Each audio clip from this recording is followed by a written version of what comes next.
Hello, everybody. Welcome to the Nibiru channel. We're doing a live hangout tonight with Chris Potter, Steve Olson, Jeff P., and Nige over there in the UK. How are you guys doing tonight? Doing great, Scott. Yeah, doing great, buddy. Scott. What's happening, Chris? Doing good if I could get my mute button to work right. Well, we can leave everybody's mute button off because on this channel, nobody's getting censored. But anyways, ladies and gentlemen, the reason why we wanted to have this hangout is we want to start to collaborate and we want to start exchanging information between Planet X, Nibiru, Nemesis investigators, whatever you want to call us. We are trying to find the truth in what's happening around the world and within our solar system. And everybody can clearly see by watching all of our videos. And if you're subscribed to all of us, that's fantastic. If not, make sure that you get to Chris's channel or Jeff or Steve or Nige and myself. Make sure you're subscribed to these channels. And there's a few other channels out there that put out some really good information. And the bottom line is there are so many things that are occurring right now around the world. And if you're not noticing it, then you're really not paying attention. We have worldwide flooding. We have wildfires that are just literally coming out of nowhere. We have a very serious earthquake situation. We have more than 35 volcanoes erupting around the world. We have very, very serious weather conditions, what they're calling now climate chaos. And these things are affecting our planet. And the bottom line is we're here to try and investigate and find answers. And all of us have a lot of subscribers. We owe it to all of you to present you with the information because this is what we're doing. We are investigating these topics. So when you come to our channel, this is what you're looking for. We're not writing a storybook. We're not in this for the money. We're not con artists. We are men investigating something that is occurring that has a very deep history going all the way back through the Bible. It's my belief that, you know, the Bible is telling this story. There is a lot of proof out there. You know, Gil Broussard, I think, does an excellent job with, you know, with his investigations into, you know, the biblical background, you know, into what's happening now. So now that I've, you know, introduced everybody, Chris does a fantastic job. He works very closely, as well as Steve Olson, with a physicist who has jumped on board, and she is also investigating and using her knowledge, her education, and her talents to help these guys out, because none of us are physicists. And this lady's very bright, very, very smart, and she is lending her theories on what's occurring. The information that Steve and Chris provide in these white papers is just absolutely the best. And yes, there are people out there that try to debunk this information, but the bottom line is, ladies and gentlemen, we can clearly see what is happening to our planet. And we just want to get to the bottom of it. That's the bottom line. So I'm going to start off, Chris. I know you do, you know, I mean, how many white papers do you have already that you've done presentations on? I believe I have 80 white papers from the physicist that she has provided to me in reference to some of what's happening around the planet. I believe I have 69 or 70 specific white papers that are related to the presence of a brown dwarf star. The physicist is a theoretical particle physicist. She's the real deal. No, she's not an astronomer, but she actually has the credentials of a PhD in physics, where others do not at all. in any way, shape, or form. And because we're putting that material out in the form of a white paper where there's actual research being done totally outside of this person's current work situation. So it's done on their personal time, on their personal machine, and we'll just say an anonymous format. And I just put the presentation up, and that's it. Our concern is, what's the problem? Why is there so much hate and anger towards the documentation? And then when we do get attacks, it's stuff like, you know, people going to folks' employers, the police, et cetera, et cetera. Okay, that's great. But folks aren't writing white papers to debate my white papers. What they do is they go through in a hangout, maybe 2 sentences, and then they throw it away. They don't actually go through every point in the document, not even close.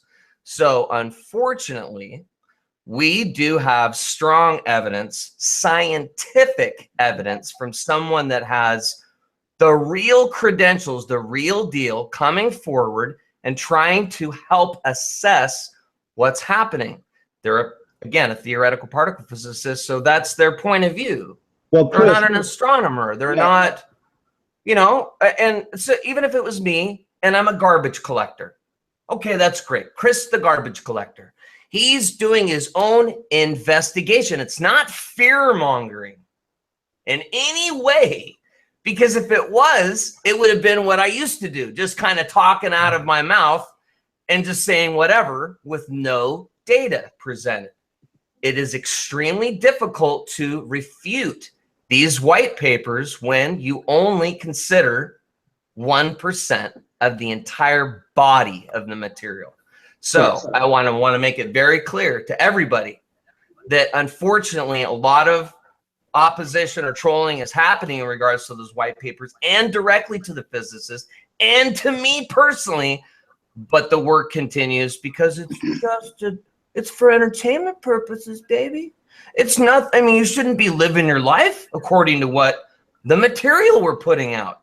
However, you might want to reconsider the fact that maybe NASA's lying to us. There's a brown dwarf star here, and that's the explanation for the massive effects that are taking place on the Earth. And I'm almost done. Again, sinkholes, mass animal deaths, magnetosphere, jet stream, blah, blah, blah, blah, blah. I mean, the Earth's core heating up. So what explains all of those things? Climate change and global warming, right? Well, we already know that that's not true. That's BS. The whole Al Gore global warming. I mean, anyway, so yes, I have put out about 70 white papers dedicated to the brown dwarf, about 82 that are overall physicist presentations, and I enjoy putting them out. If folks have a problem with them, well, they can just disregard it because it's just a theory. That's it. So yeah, that's kind of what I've been working on. That's kind of the gist of things, and I'll go ahead and turn the time back over to you. Yeah, so Steve, I mean, I know that you analyze these white papers also. You've been into this for quite a long time yourself. You know, you want to give your thoughts on the subject. The thing that Chris and I have never been on the air together talking about the physicist, but she let 2 people in our community fully vet her, me and Chris. I know everything about her background. She satisfied all the credentials necessary to report. Totally. Everything Chris Potter just said. And I would testify on any court stand that she's a valid physicist, a teacher, a PhD. And without her knowledge, I don't know if I'd know what I was talking about at all if it wasn't for her. Yeah, I mean, I'll be the first to admit that, you know, when I first came across Chris last summer, and also you, Steve, you know, and I've been delving into this now. This is my 13th year trying to find out more information, and it was only back in like June and July when I decided to start taking a look at YouTube, and, you know, bingo, all of a sudden, you know, I started finding out a lot of credible information and also learning a lot. And, you know, this lady is a godsend to all of us, because whenever these white papers are presented, they are answering a lot of questions that I've lost sleep over. And I mean, can you just go out and hire yourself a person with this type of background? Probably not. You know, I mean, that's pretty slim to none that you're going to just go out there and find yourself, you know, a theoretical physicist and say, hey, you know, can you help me out with this? Go ahead, Steve. Yeah, she approached us. She approached Steve and I in an anonymous format, right? And we've just kind of been going from there and putting out the material. And the concerning thing is the reaction to the material, because again, if it's just for entertainment and they're just theories, what's the problem? Right? Like, what's the problem? Not only that, why can't people talk about the science in there? You know, and this is common in both of our channels. Whenever I put up a white paper or have a mention about the white paper, Sure. I just get, she's not a real physicist. I don't get, hey, Steve, I don't think it's a brown dwarf because gravity might be the fact. You know, and there's no argument about physics or anything. It's always something about character assassination or assassinating my character or your character. You know what I mean?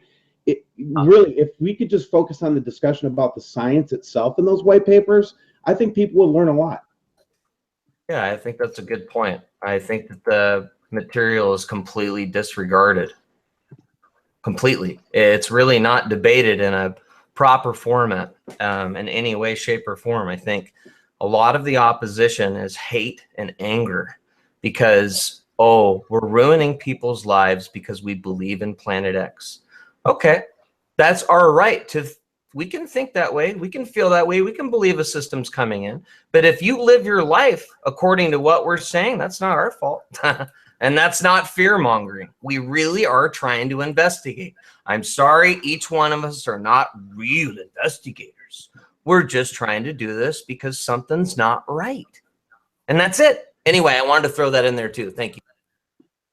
Yeah, I mean, let me add something also. You know, I mean, each and every one of us has cast ourselves into this limelight. I hate to use the word limelight, but just as a figure of speech, you know, we are trying to find out what in the hell is going on. We want answers.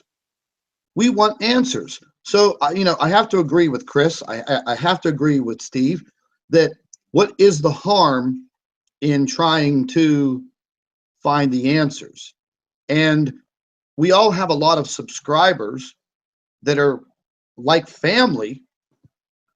So we owe it to them.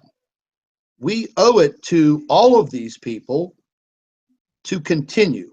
And I know each and every one of us we're going to continue no matter what. Now, I don't want to get into the whole trolling operation that's conducted against each and every one of us on a daily basis, but that just goes to show you how much the powers that be want to shut us up.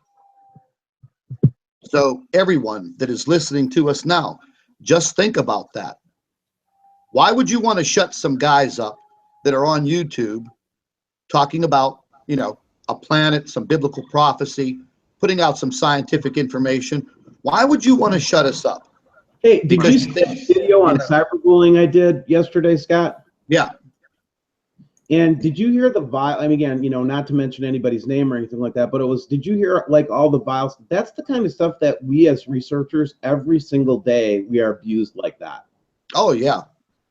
You guys, you're right, Scott. It's a balance. It's a balance between, you know, what's best interest for the people that trust me and want to hear from me and us, this group, and the desire to, you know, just not want to be abused anymore. Is that a battle you guys face every day? Like the cyberbullying, does it get to you? Oh, look, man, I get death threats. I mean, you know, the trolling in the comment section of my YouTube channel is, you know, it's pretty horrible. I mean, I pretty much have it under control. The people that subscribe to my channel, they handle it themselves. They get out there and they let these people have it. Now, listen, everyone has a right to their opinion, but when you jump into these comment sections and you're calling people filthy, nasty names, and you're telling everyone, Scott's a liar, Scott's a fake, Scott's a fraud, this and that. Well, look, I'm going to be straight up. You don't know your ass from a hole in the ground. They're just trying to throw spaghetti up on every one of us until some of it sticks, Scott. And that's the oldest tactic in the book. Just keep lying until they believe the lie. If you lie enough, they'll believe the lie. And I know all the men on this channel right now. I've been working with Nigel. You were like, when I first started my channel, you're like one of my first 300 subscribers. Yeah, I was, Steve. Definitely. And Chris Potter and I got to know each other when I first got online. I asked Chris for advice. He helped me with my channel when I first started up. Oh, I did? Scott, yes, you did. Don't you remember those early conversations? Where I don't. Things have been a blur, bro, ever since I started this.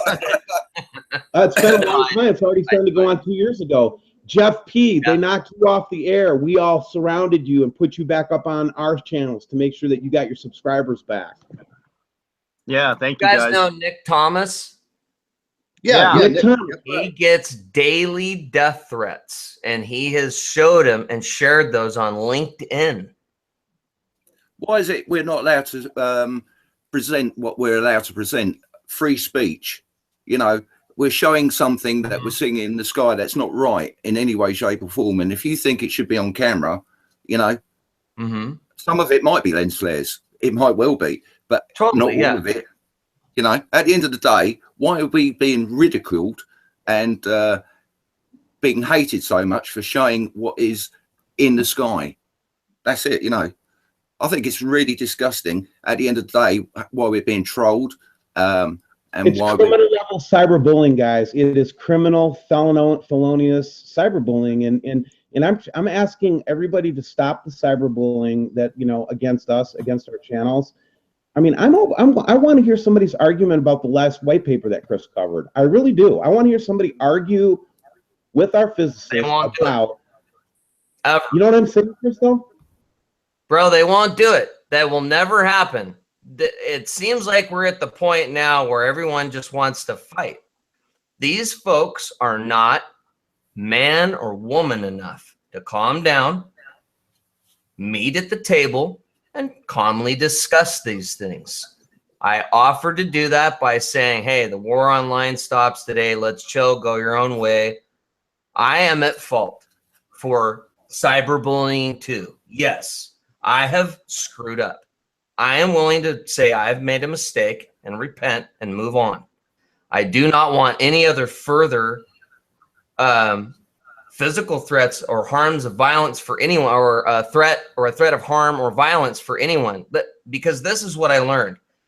There are far worse and scarier people than any of us on this side or the other side of the opposition that are far more concerning in regards to that type of activity, if you were to go that route, right? Like really bad. I think you guys understand what I'm inferring. So after I got a little bit of prize as to the fact that people are willing to take each other out, I'm like, okay, this has to stop. We got to go to the cops. We got to go to an attorney. We got to go to YouTube. How does this stop? Right. So I guess my point is that I've even been guilty, and I'm willing to shut my mouth, move forward, do my own stuff, and leave these people alone. If they can't debate kindly, which I don't think will ever happen, I'll just go my own way. That's my point. I guess that's kind of been my thinking and feeling on this, as I have rolled this around in my head for days on how to deal with this. Of course I'm angry. I do. I want to lash out. Yeah, I want to go take a vacation. But all that's going to do is cause more problems. We're just trying to really discover and investigate for real. What's happening? What the frick is happening? And we shouldn't get like slammed for it. What's the problem? It's just free speech. We're not like, I'm not fear mongering. I used to, like, repent or you're going to die. No, I don't do that anymore. It's not effective. I think if we just share the information, great. If you want to debate it, kindly debate it. If not, leave us alone. If that can't happen, I guess then we will have to use the other means that are necessary, that are kind and gracious and legal, and we'll just keep it at that. Well, that's it. At the end of the day, we're not forcing people to watch our channels. They're grown men and women, and we're presenting evidence. I agree. Okay, some of it's lens flares. Okay, great. But what about the white papers, though? Like, why? You know what I mean? Why is the hate? What's the problem? Is there something in those white papers you don't like? Or maybe it's that ISS photograph, Chris, that shows a cloud layer beyond the horizon. Or maybe it's the, maybe it's the red orb we see in Alaska on the FAA cameras. I mean, it's like, can't we talk about that? Good point. Yeah. All right. So let's say, for an example, on the FAA cam, you got that big red dude, okay, for Antarctica. And if you look at it close, it looks like it has detail to it. Yes, I would like to see someone do a white paper on how that's a lens flare with all the detail. You get working on that, folks, right? Yeah, somebody from optical background tell us, how do we get a orb that looks like the surface of a sun? Sure, I agree. How does that, please? Because then, great. Then that's one more tool in our belt, so we can stop passing disinformation. Because if it's all friggin' lens flares, great. All the lens flares look like planets. Okay, at least we know now. Right? Because Chris, of the CMOS in the camera or whatever. But at least if we know, then okay, great. But I don't think anyone's really tried to dissect that. Like the camera, the light, the technology behind it, right? Like, how would that appear? Give us some good meat here, And there's none.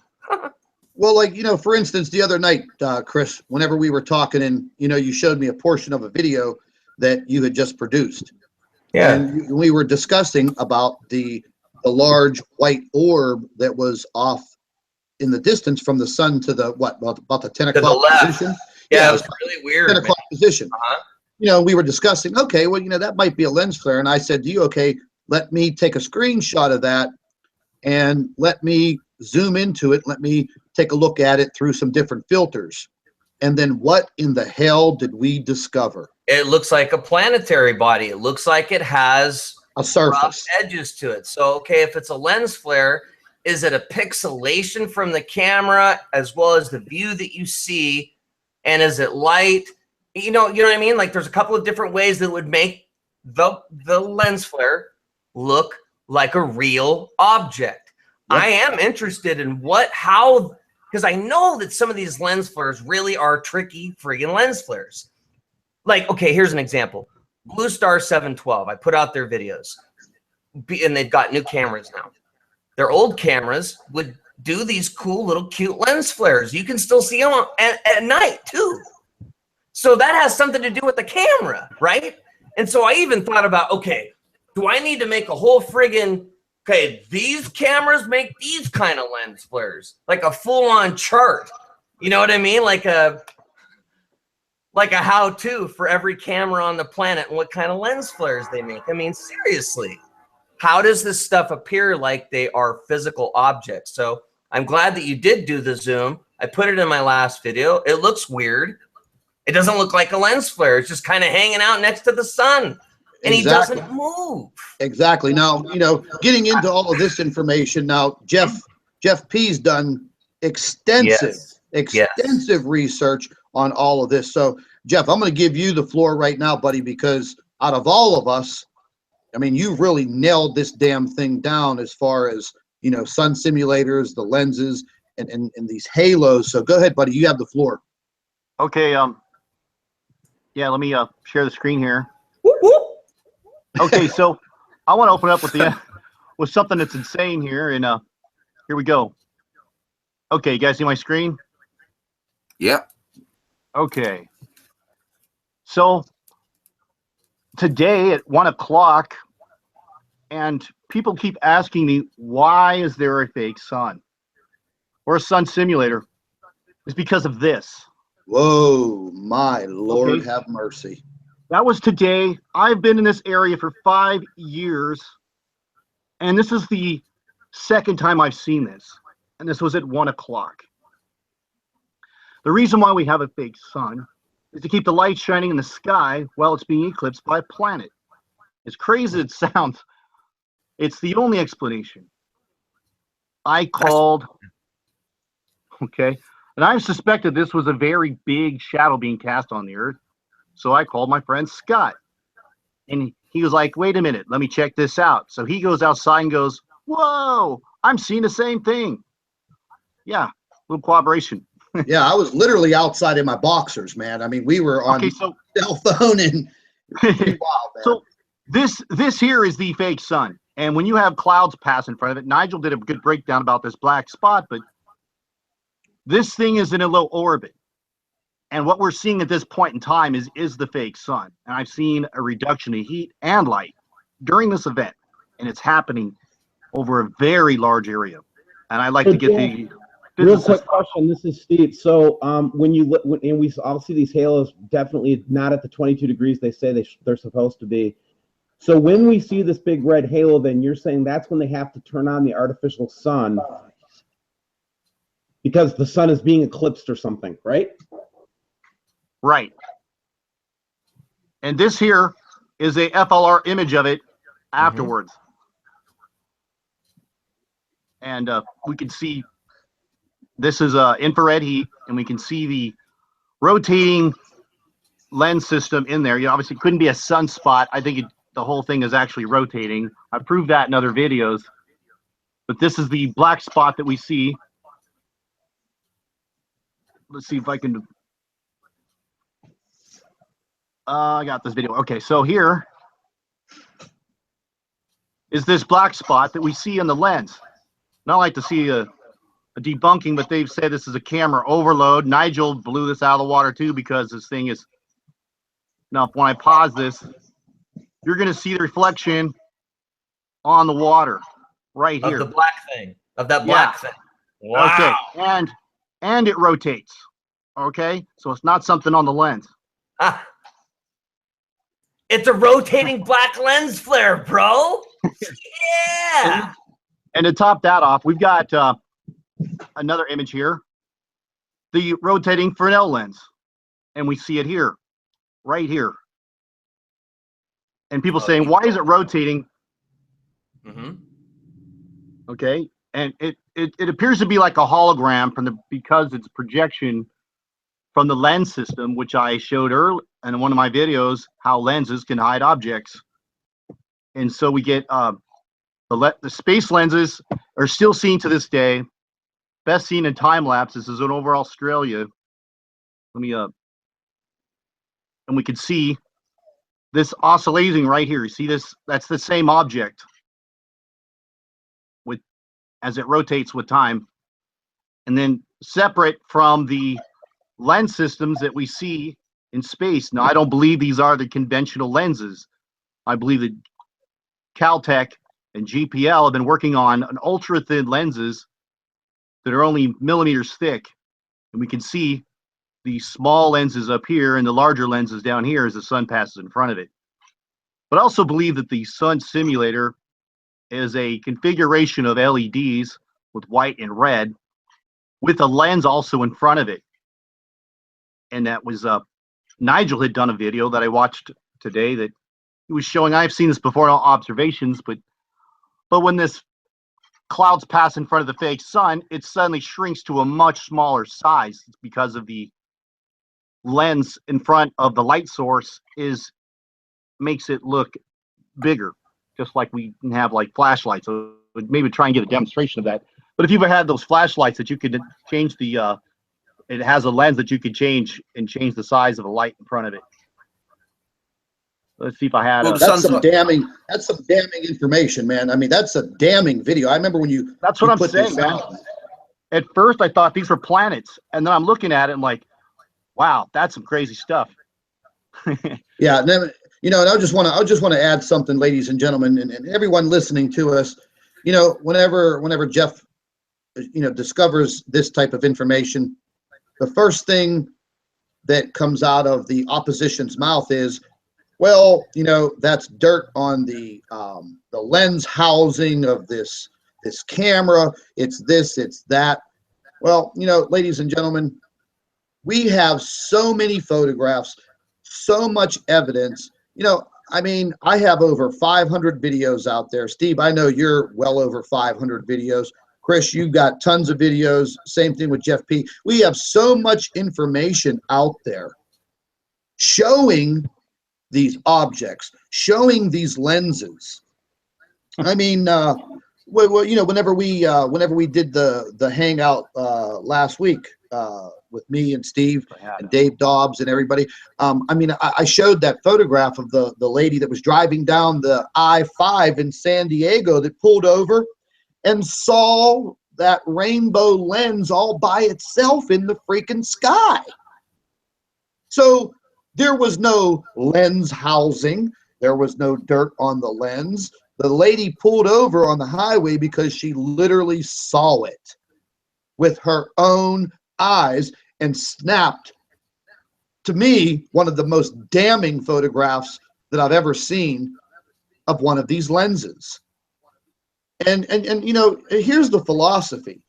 There is obviously something very seriously wrong with our sun.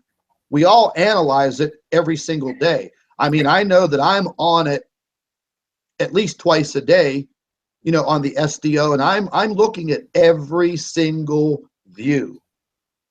And there is something seriously wrong. And then whenever we start to get into or go back to the white papers from the physicist, now we have somebody that is putting all of this into perspective for us. So she's literally answering the questions that we have. And it's incredible. And everyone has done their share of the work. And we've all put it together. You know, so people ridicule us. They damn us to hell. They spread rumors. They just try to put all of this information down. And I'm going to reiterate this once again, everyone. Why would a group of people concentrate all of their efforts to make us look like we're fools and we're lying? Why would all of us put all of our time and our energy, and I'm going to have to say this, our own personal security, into trying to reveal all of this information to the world? And we are getting censored. We are getting censored. But, you know, the thing that I've been concerned about recently, Scott, is that the escalation in the cyberbullying against our community has just been, you know, it's really been wilting. And it's getting hot and heavy. Yeah, it's to the point where it's like it's affecting my emotional health. I think it's affecting everybody's emotional health. At the end of the day, like I said before, we're showing what's in the sky, and we're being bullied. And we're not only us that's being bullied, it's our subscribers being bullied. And I think that's totally wrong, because some of those subscribers that actually view our channels are children. You know, why do they need to read bad language and all the other different bits and pieces? I think it's totally wrong. Disgusting, you know? Yeah. Yeah. You know, and we're not the only ones that are on YouTube that are getting kicked in the balls. Look what happened to Matt Rogers. Well, yeah, but, you know, I'm talking something that's completely off subject of Planet X research. Like, for instance, Dutch Sins. Dutch does some fantastic work on all of his earthquake information and forecasting. And Dutch is being censored by YouTube. And just recently, he has moderators that he trusted. Yeah, but he's also being trolled by the same people as well. But yeah, just recently, there's no understanding. Yeah, he found out that some of the people that he trusted as his moderators were the ones stabbing him in the back and trying to take him down. Now, why would you want to take a man down that is simply forecasting earthquakes putting out some of the best information on YouTube, because I watch him every day. I do not accurate, miss. I might add, Scott, highly accurate forecasting. Oh, yes, man. Yes. Very, very accurate. Yeah. You know, and I discovered some information. We all know the gentleman that does the Suspicious Observers, Ben. Oh, yeah. Wow, man. One of our arch nemesis rivals actually a few years ago made a fake YouTube channel copying Ben's channel, but made one very bad mistake. And this individual, who we all know, I'm not even going to say his putrid, stinking name, but, you know, he was found out because, you know, Ben was, you know, doing his thing, presenting his information on the Sun, and they didn't like it. So they perpetrated this huge fraud against him and his YouTube channel, literally copying the entire channel, artwork, avatar, the whole 9 yards. But they made one big mistake, you know, and it was taken care of. But again, you know, ladies and gentlemen, why would people go to these extents to try to do this? These are very well-planned operations that they're being conducted. You know, the smear campaigns against each and every one of us. I mean, over the last week, I've been labeled a child molester, a child abuser, and, you know, a career criminal. No, I'm not a career criminal. Yeah, I've been arrested a few times. I've defended myself in some situations. The majority of the things were dismissed. Oh, yeah, I got a DUI. Oh, wow. 75% of the people walking around in the United States have a DUI because it's big business. It's big business for the county, for the townships, for the cities. Big deal. Does that make me a child molester? No. They're smear campaigns. And they're ridiculous. Yeah, it's the old, you know, beginning again, you know, I don't want to get too negative on it because at the same time, I think sticking with the idea of think about why they're doing it, you guys. You know, we Exactly. don't, you know, we don't, you'll never see any of us just going after and attacking somebody for day after day after day after day after day, including their job. people of felony. Well, do it. You know what I mean? It's like we don't, this group doesn't do that.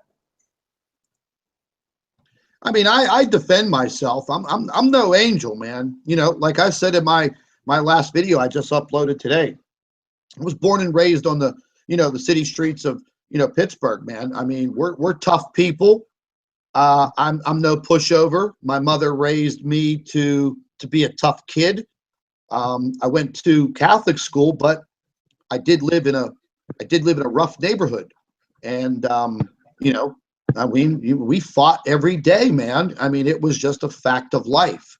So when people were taking very nasty pot shots at me, and you know, they're coming after my family, they're putting my 90-year-old grandmother's house in their YouTube videos and putting the coordinates where anybody can click on them with Google Maps and go directly to her house, thinking it's mine. You know, and I just had to explain this situation to an individual today. You know, you know, when my grandfather passed away, I became power of attorney for my grandmother.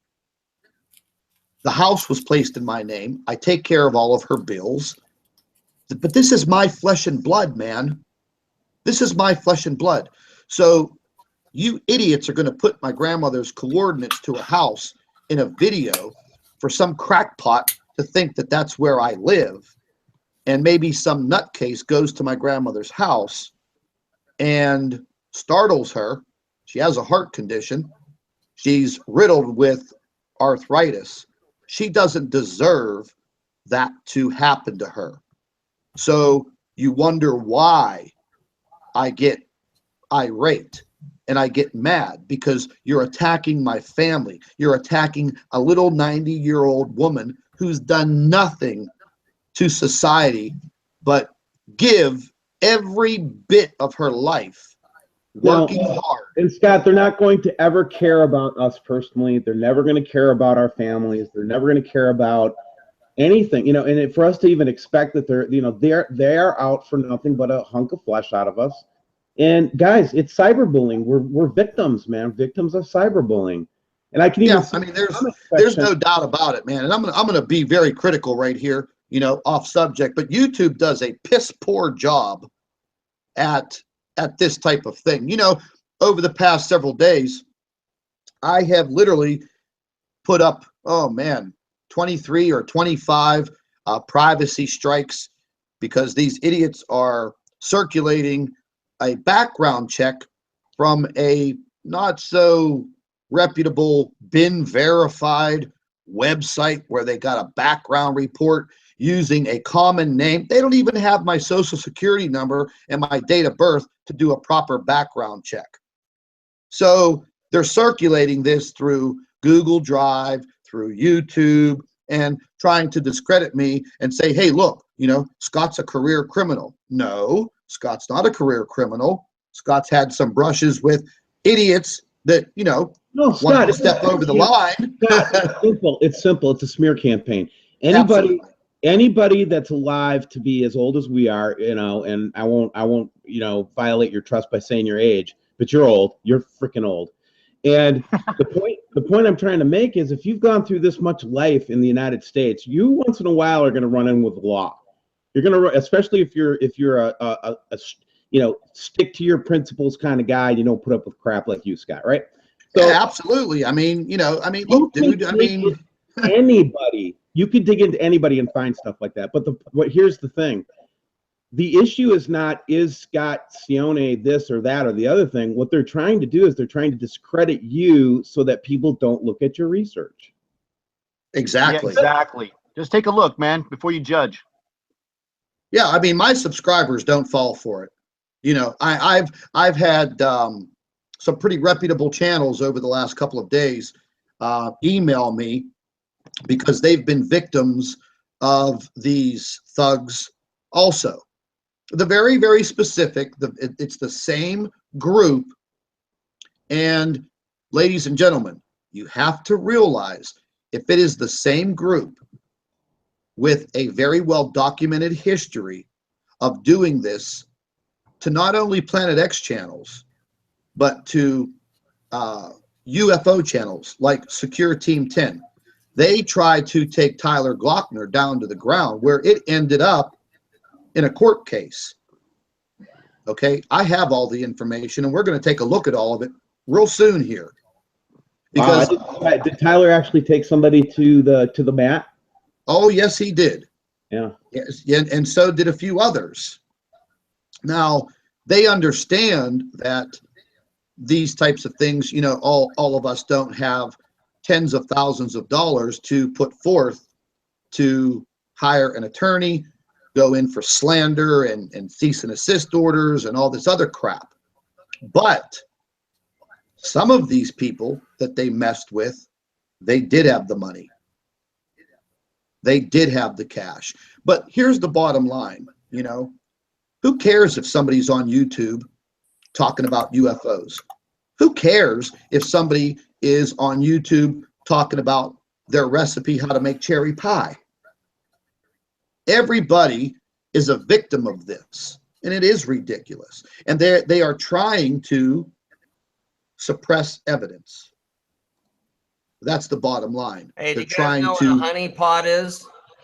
Yeah. Yeah, by the way, our chat room's a honeypot right now. So people keep on chatting, because every one of you's getting reported. You get them, Chris.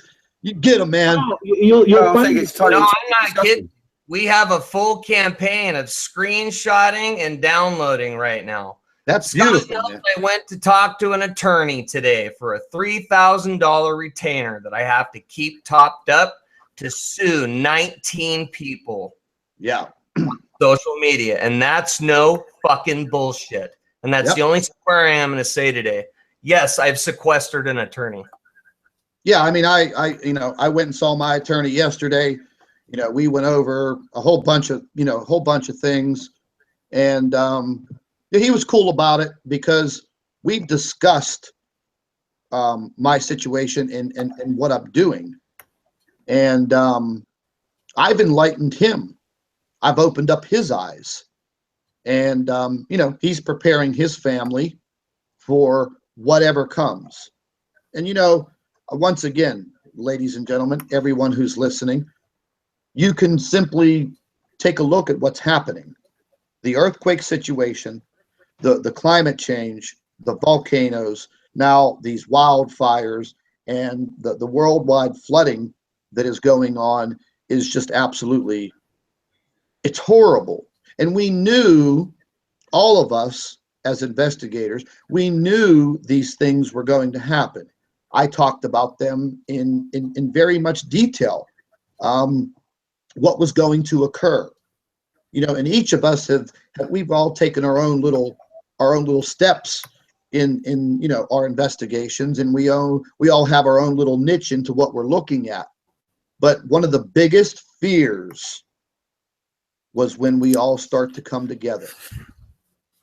So when we start to come together, this is when things are going to get, you know, really bad for them, because they don't want us to collaborate. They do not want us to do what we're doing right now. And like I said before, you know, I nicknamed it, hey, this is the alliance. You know, whatever.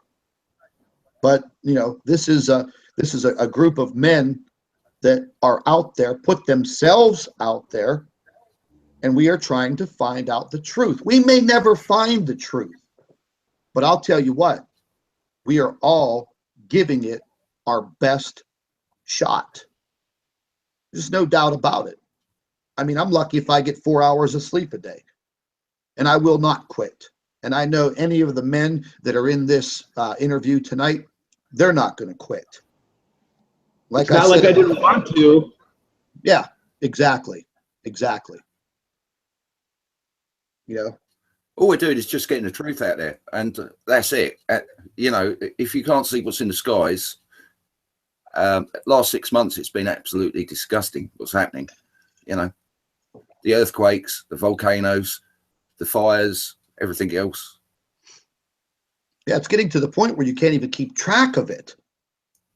You know, well, that's it. It's taking all of us just to kind of cover the thing from corner to corner, first layer, right? Like the first layer of the onion. And we're talking about artificial lighting systems, as you think about it. We've proven it as a group. I mean, if we had to stand in front of a Senate subcommittee and testify, we have enough proof to show them that this is up there, even though they already know it's there. Okay? Oh, yeah. Oh, yeah. Two, we've got plenty of magnetic data and other types of data from various instruments across the board that have been consolidated and disseminated by a physicist who tells us that there's a good chance that we have a very highly magnetic brown dwarf, which you would not be able to see with your eyes, near our solar system. We've got weird plasmic activity and weather. We've got earthquakes. We've got the highest number of volcanoes of all time. I mean, we are like frogs sitting in a damn pan. You know that, guys? Yeah, man, that is true. That is true. You know, I mean, there's the point where we start to look at it so much, like every day for a year and a half, we're looking at this, right, Scott? Oh, and yeah. After a while, we can start to take some of this for granted. Just some of the simplest, most basic pictures we've seen that are great proof. Some of the people have never seen. Yeah, there's you know, I mean, I'll be truthful. There's a lot of information that I have come across over the last several months that I have not released. You know, I've not really talked about that much because I don't want to create the panic. And this is exactly what the governments are trying to do. They're trying not to create this huge panic, but people's eyes are opening up with, you know, the Jade Helm and the UX-16 and the Cascadia, all these military exercises, the FEMA camps, the whole freaking stories about the Walmarts, you know. I mean, that one guy, Dave Hodges, I mean, he talks a good game about all of this, man, and he's got a lot of substantial evidence towards this. And I mean, we're seeing it. They keep letting us think that there's going to be a world war. Russia this, world war. Well, I don't think that's going to happen. If something like that does occur, it's going to be a psychological operation to hide what is actually going to happen. I mean, that's my theory. That's my thoughts. But, you know, there's a lot of evidence out there that points right to it. You can't even trust anything that's on the news. Well, I mean, no, and it's gotten to the point where it's gotten to almost like a madness almost. Yes. Because you'll hear people like mainstream people just walking in the street, people that don't know anything about Nibiru or any of this stuff, right? And everybody has this deep sense of foreboding. What do you guys think that is? You know, I think it's just a sign of the times, man. I think that technology's gotten so deep into people's heads that they don't realize what's going on up above them. You know, whenever I break down into conversations and I tell people about this, they look at me with this completely dumbfounded look on their face. People that are very educated, of sound mind, and they're like, what the hell are you talking about? Because everybody's too busy looking down when they should be looking up. You know, keep your eye in the sky, man, because you never know what you're gonna catch something there. I mean, today, whenever me and Jeff were on the phone and we're trying to capture this eclipse, and I set my camera up and I left it outside for 26 minutes. Walked back into the house. When I went to check the footage and cast it onto my flat screen, during the 20-minute mark, a small illuminated planet just appeared in the clear sky. And then it stayed there. And it was rotating and oscillating. And then it kind of faded away. And then a few seconds later, it faded right back in. And I was literally standing on top of my television with my eyeball on the screen, saying to myself, WTF? What the hell? Where did that come from? You know, and I'm going to share all this footage with you guys, and I want you all to analyze it and take a look at it, because it really freaked me out. You know, there's a lot of things going on that we can't explain, but we're trying. We're trying our best. You know, and I know each and every one of you, you know, I mean, Jeff and Steve, Chris, Nige, I mean, all of us have done our part. There are many others out there that aren't included in this hangout with us that are doing their part. They should be here, you know, and maybe one day soon we'll get more people involved with us to start sharing this information, you know, possibly on a weekly basis, because I know this much. I got 50,000 people on my channel that want this information. They're not going to be denied it. Even though I know a lot of my European customers, a lot of my European subscribers are being censored. They tell me. Oh yeah, right. Remember when you showed me in the screen thing that one day, Scott, where you showed me how they had us blocked on all those sites everywhere? Yep. And you showed me that. I was like, can we even change that? You said, no, YouTube puts that in there. Yep. Those are the filters, the country codes that allow your content. You know, I got a message from YouTube after one of my videos had been up for, oh my God, like 3 months. The next thing you know, I get this message from YouTube that my video has now been blocked in Europe. Just that one video. No explanation. It's just been blocked. Why? It happens all the time. You know what I mean? Oh, Pretty weird. Pretty weird. Jeffrey, you're kind of quiet in there, buddy. You still with us? Jeff. I think Jeff went to went to bite to sleep. eat. So what do you think, Nige? I know things are pretty crazy over there, I think things are pretty crazy over there in the UK. Listen, what's your weather been like? Is your weather's been pretty crazy over there in the UK this year? It's absolutely been amazing. There's no words for it.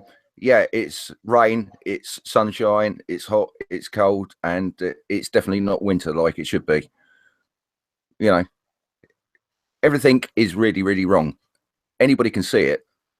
You know, you don't need to have a degree in anything. You just need to look. I work outside, and I have done for the last 18 years, and everything has changed in the last 6 months in a bad way, not in a good way. The sun doesn't even look like the sun anymore. I remember the sun when it used to look orange. Now it looks like a big LED torch in the sky. Yeah. You know, Exactly.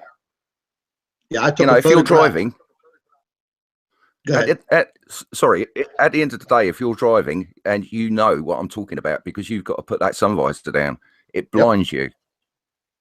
You know, you can't even see the road because it's that bad. Yeah, it looks like you're in a studio. The light, like it looks. Yeah, it just looks like a big flashlight, doesn't it? Yeah, it does. I mean, even though I've been poking around in this for a long time and looking at the sun, yesterday I took a photograph in a crystal clear sky, and man, you know, every time I take a picture, it's something new. It looked, the rays of the sun were the colors of the rainbow. I mean, You know, I get so many pictures, Scott, where I want to do an in-depth breakdown, but I just don't have time. yeah, there's so much out there. Hey, Chris, And you did a if really you look good at the sky, it's not blue anymore, is it? No, it's There's a white Jeffrey. hazy cloud. Yeah, like silver on the horizon. That's why I think the At the end of chemtrails the really day. acts as a diffuser to keep us from seeing the simulator. Kind of like the way that you have the frost inside a fluorescent bulb from seeing the filament in the bulb. Exactly. Yeah, it makes it look like a one-way mirror at the end of the day. That's what we're looking at. But it does make some mistakes, and it does reveal itself. Yeah. And it's been captured. You know, I mean, There are no laws, by the way, on fear mongering, but there sure are laws on cyberbullying. We're just going to make this real clear because I know I am at fault too.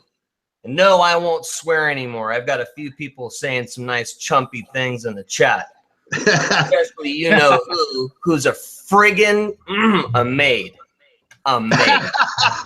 A maid. Okay, anyway, this is what it says. HR 1966. Woo! What's 11th HR? Congress first session. Let me read this to you quickly. This was in 2009. I can't figure out the screen sharing because I've got something funky going on with my computer, of course. This act may be cited as the Megan Myers Cyberbullying Prevention Act.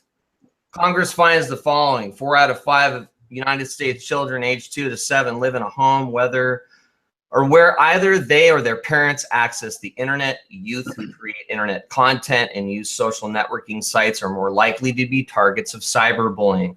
Electronic communications provide anonymity to the perpetrator and the potential for widespread public distribution, potentially making them severely dangerous and cruel to youth. This is going to take me about 5 more minutes. I'll be done. Sorry to bore everyone with the details, but I think this is really important because we are at the point where I have spoken with an attorney for real. I have to keep a friggin' $3,000 retainer topped up every month. That's a lot of money for me. Okay, so anyway, electronic communications. Okay, online victimizations are associated with emotional distress and other psychological problems, including depression. Cyberbullying can cause psychological harm, including depression, negativity, and negatively impacting academic performance, safety, and the well-being of children in school, force children to change schools, and in some cases lead to extreme violent behavior, including murder and suicide. 60% of mental health professionals who responded to the survey and internet mental health issues report having treated or at least one patient with a problematic internet experience in the past 5 years. So this is what was ruled. Cyberbullying: whosoever transmits in interstate or foreign New Zealand commerce any communication with the intent to coerce, intimidate, harass, or cause substantial emotional distress to a person using electronic means to support severe, repeated, and hostile behavior shall be fined under this title or imprisoned not more than 2 years or both, as used in this section. The term communication means electronic transmission between or among points specified by the user of information that the user's choosing without change in the form of content of the information or sent and received. I'm almost done. The term electronic means any equipment dependent on electrical power to access an information service, including email, instant messaging, blogs, websites, telephones, and text messages. So I had to supply my attorney with every one of my crappy videos. Can the opposition do that? No, they can't, because I'm willing to stand by and suffer the consequences for what I've said online. And I was willing to shut my mouth a few days ago. And I said, look, the war stops today. I'm done. My only recourse was legal. Well, that should have said everything to everybody what I'm doing. Yes, I'm sorry I swore again in this hangout. So this is what we'll do. For 30 days, Chris ain't going to say one swear word on social media. If you catch me, I'll give you $100. From this day forward, I'm not kidding. Today is... No, Chris, don't do it, Chris. I'm not kidding. March 9th, 2016 at 6:30. So in 30 days, I get to swear again on social media. You know, and that includes written. But 90% of the reason I let Chris is because he goes off. I'm sorry, I go off. But no, for real, you guys, I'm willing. Seriously, I won't swear for 30 days on YouTube in any way, shape, or form. In a video or in written. And that means like real swearing. You know what I mean? Like I think I can say friggin'. I think damn is still a bad word. No, I'm seriously, I want to see what happens because of this. I really want to, I want to do something about the problem. So I will shut my mouth in regards to swearing for 30 days. I don't know how else to help. I know I've been part of the problem. I admit it. But I am at the point where I have had to consult an attorney, and I really should shut up from there. Thanks for letting me talk. Yeah, I mean, my my attorney gave me the same exact advice, was to, not fuel the fire, let him do what he has to do, and that's it. So, we all have to maintain our own composure. Immediately whenever I announced that, we were going to have this hangout with us, I started getting some phone calls, some text messages, some emails, and, people on that other side wanted to know what was up. They automatically think that, we were going to come on here and slander them. Yeah. Like they do to us. And we've all been victims of it. And, it really doesn't bother me. But, when you're calling me a child molester and all this other crap, I mean, that's just pretty off the wall. But, again, none of the subscribers believe it. They're all very sound-minded individuals. Scott, that person's not you. Period. Yeah, I know, right? Period. The end. It's a different guy. At the end of the day, they haven't even got a picture with your face to show that it is you. Sorry. Well, they did pull one mug shot from 2014 when I knocked my neighbor, when I messed my neighbor out. But the guy threw a whole garbage can full of garbage over the fence. All I did was ask him, hey man, I'm trying to sleep. Do you think you could, stop your dog from barking? And, this guy, him and his wife would just sit on the porch all day and all night and drink beer while they paid no attention to their little kids. So at 2 o'clock in the morning, they're out there drinking beer, and I just went out and I said, "Hey, Chuck, can you please, take your dog in the house, kind of be quiet a little bit?" And, he told me to go F myself, and he picked up his garbage can and he dumped it over the fence into my yard.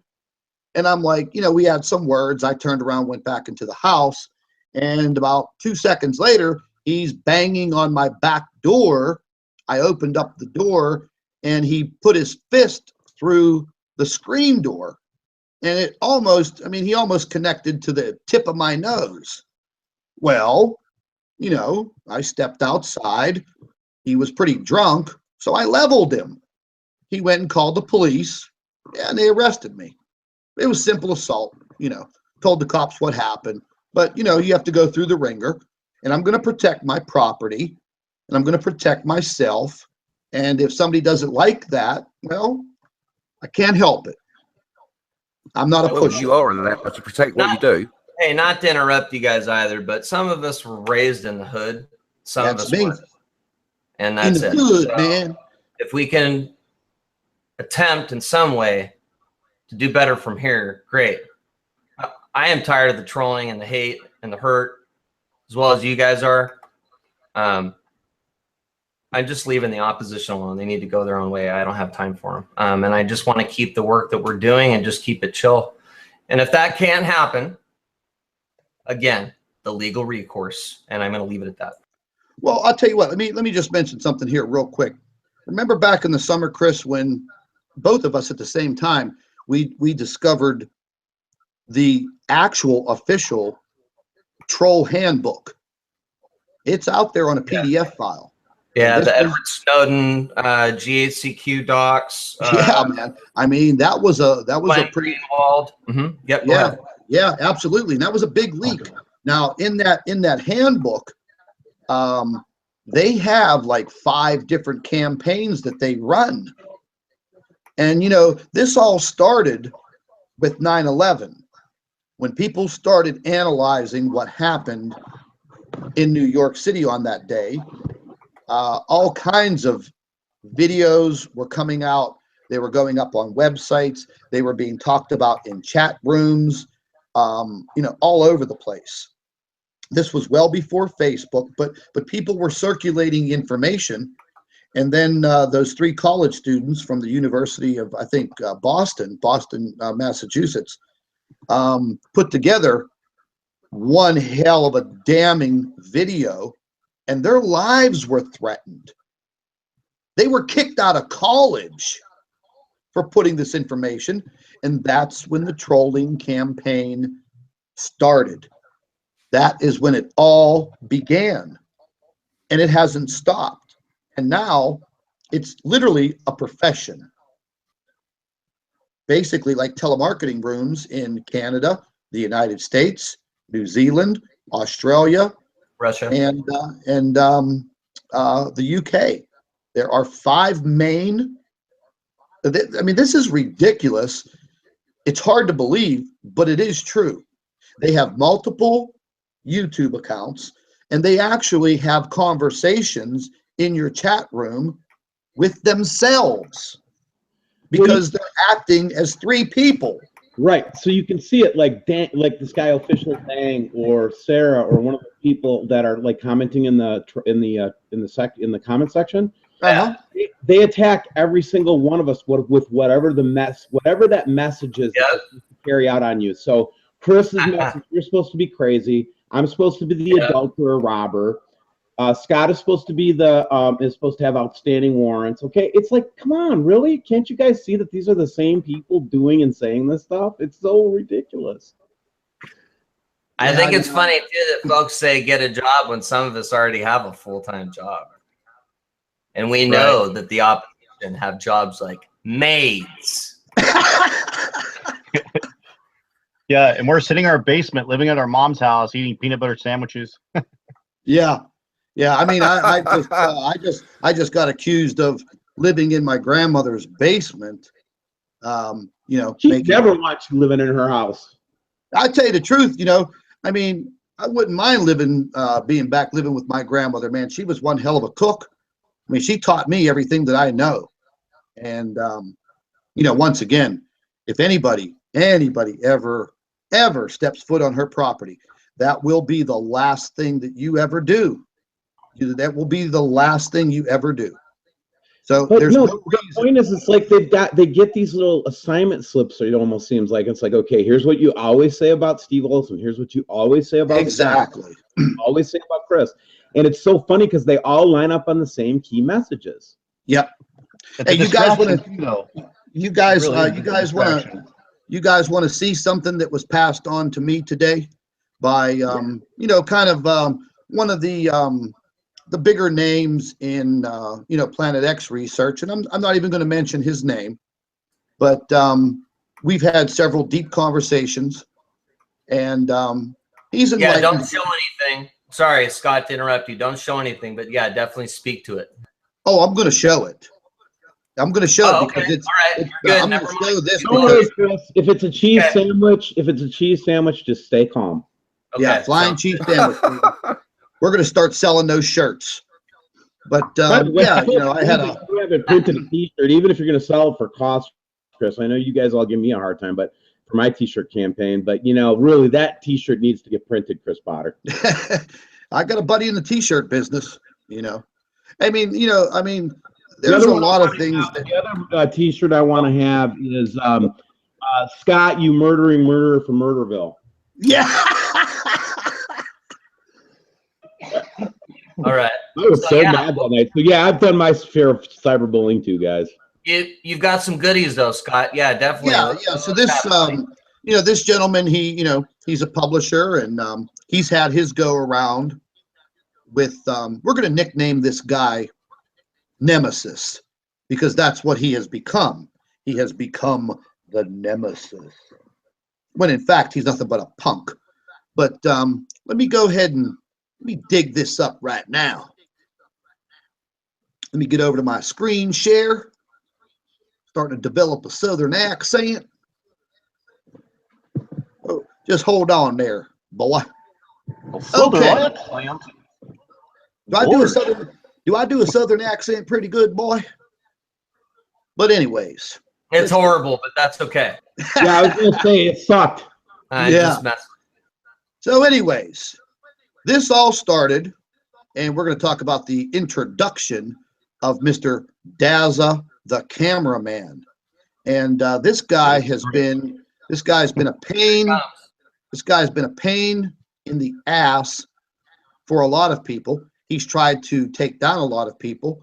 You know, and he got his introduction a couple years ago. And I stumbled onto a video which I would love to show, but it's a video of him in his mother's basement debunking cornflakes for more than 30 minutes, all to only find that the packaging held a ½ an ounce less. So therefore, he put that cereal company on notice. And this was one of the most ridiculous videos that I've ever seen in my life. But yeah, ladies and gentlemen, that was Dazza the cameraman debunking cereal in New Zealand. But anyways, this article was dated back to 2014. And it goes on to talk about his beginnings in the debunking field and how he went after Tyler Glockner from the YouTube channel Secure Team 10. And I think Tyler's got like 1 million subscribers, you know, and, you know, all the guy does is he talks about UFOs and he does his thing. And once again, ladies and gentlemen, if you do not want to watch the videos, nobody is making you. But anyways, it goes into talking about how Dazza, the cameraman, you know, went after this YouTube channel with a vengeance and tried to debunk him and try to take him down. Now, the individual that wrote this the individual that wrote this very long article in depth with a lot of investigative background. Here's a heading: Takedown Campaign Triggers. And this goes into talking about how they target the individual and how they attempt to create all kinds of problems for their YouTube channel or their website, or, you know, whatever they're doing. And this is how they go after them. And then it goes on and on about these tactics. Well, all of these tactics are pertaining to a gentleman by the name of Mr. Greg. We won't even mention his first name, but he has a nickname as Dazza the Cameraman. But anyways, this goes on and on and on about how he absolutely abused this YouTube channel and did everything under the sun to try to get this channel shut down. And then we have the title, The Two Sides of Dazza the Cameraman. Anyone claiming themselves to be a Planet X debunker immediately walks onto the public stage with a significant advantage. Now, I'm not going to read all of this. I'll leave a link to this because I think everybody should take a look at this. But these people are self-proclaimed. They are self-proclaimed. They claim to be this, they claim to be that, but yet they don't have any credentials. And being an amateur astronomer doesn't mean jack shit. Now, if you're a professional physicist who's put your time in, you're educated, and you actually have the diplomas and the certificates, then you're the real deal. But this goes on to show how these people right here, consequently, the credibility threshold for a self-anointed debunker like Mr. Greg is infinitely lower than for an honest research group like Secure Team 10. So basically, anybody could go to Kinko's or Office Depot or Staples, and they can print themselves up some diplomas, some certificates, and say, I'm this and I'm that and blah, blah, blah. Well, it goes further into talking about this jerk-off right here, this guy's picture. And this guy, Mr. Elford Webry, I think that's how you pronounce his name, he's the one who brought Mr. Greg, a.k.a. Dazza, the cameraman, into the American field of debunking. So nobody really knows where Dazza, the cameraman, came from, although he says he's from New Zealand. Maybe his accent's fake. You know, I messed around with him one day and I said, Dave, you know damn well that you were born and raised in Brooklyn and you're hiding your Brooklyn accent with that Kiwi accent from New Zealand. But anyways, he goes on to say that he is an amateur astronomer and he belongs to this observatory and, you know, he's credited with this and that and blah, blah, blah. Well, then it gets into a lawsuit with this jerk-off. Lawsuit. Yeah, with this jerk-off right here, Stephen Bassett, trying to sue this beautiful woman by the name of Susan Taylor. Who's involved? This jerk-off. Where's his picture at, man? Where's his freaking picture? Let me just scroll all the way down. Ooh. You talking Dazza? There he is. There, look at that egghead. Oh, yeah. Look at that egghead.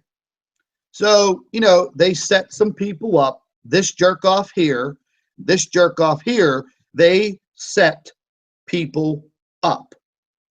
They've done it on radio shows. They've invited them. Oh, come on onto the radio show. Let's talk about your discovery. And then they hammer them. So they're sneak attacks. But this article is so in depth. This goes into how they've tried to infiltrate your email, how they use multiple email accounts, multiple YouTube accounts, and they literally try to wreak havoc on your YouTube channel to discredit you and to discredit the information. And this is that's what he did to Tyler. Yes. Right. But it didn't work. Sorry, I'm interrupting you, but I wanted to make it clear that there's a huge investigation that happened against another huge channel, and they friggin' lost. Go ahead. Yep. Yes, they did.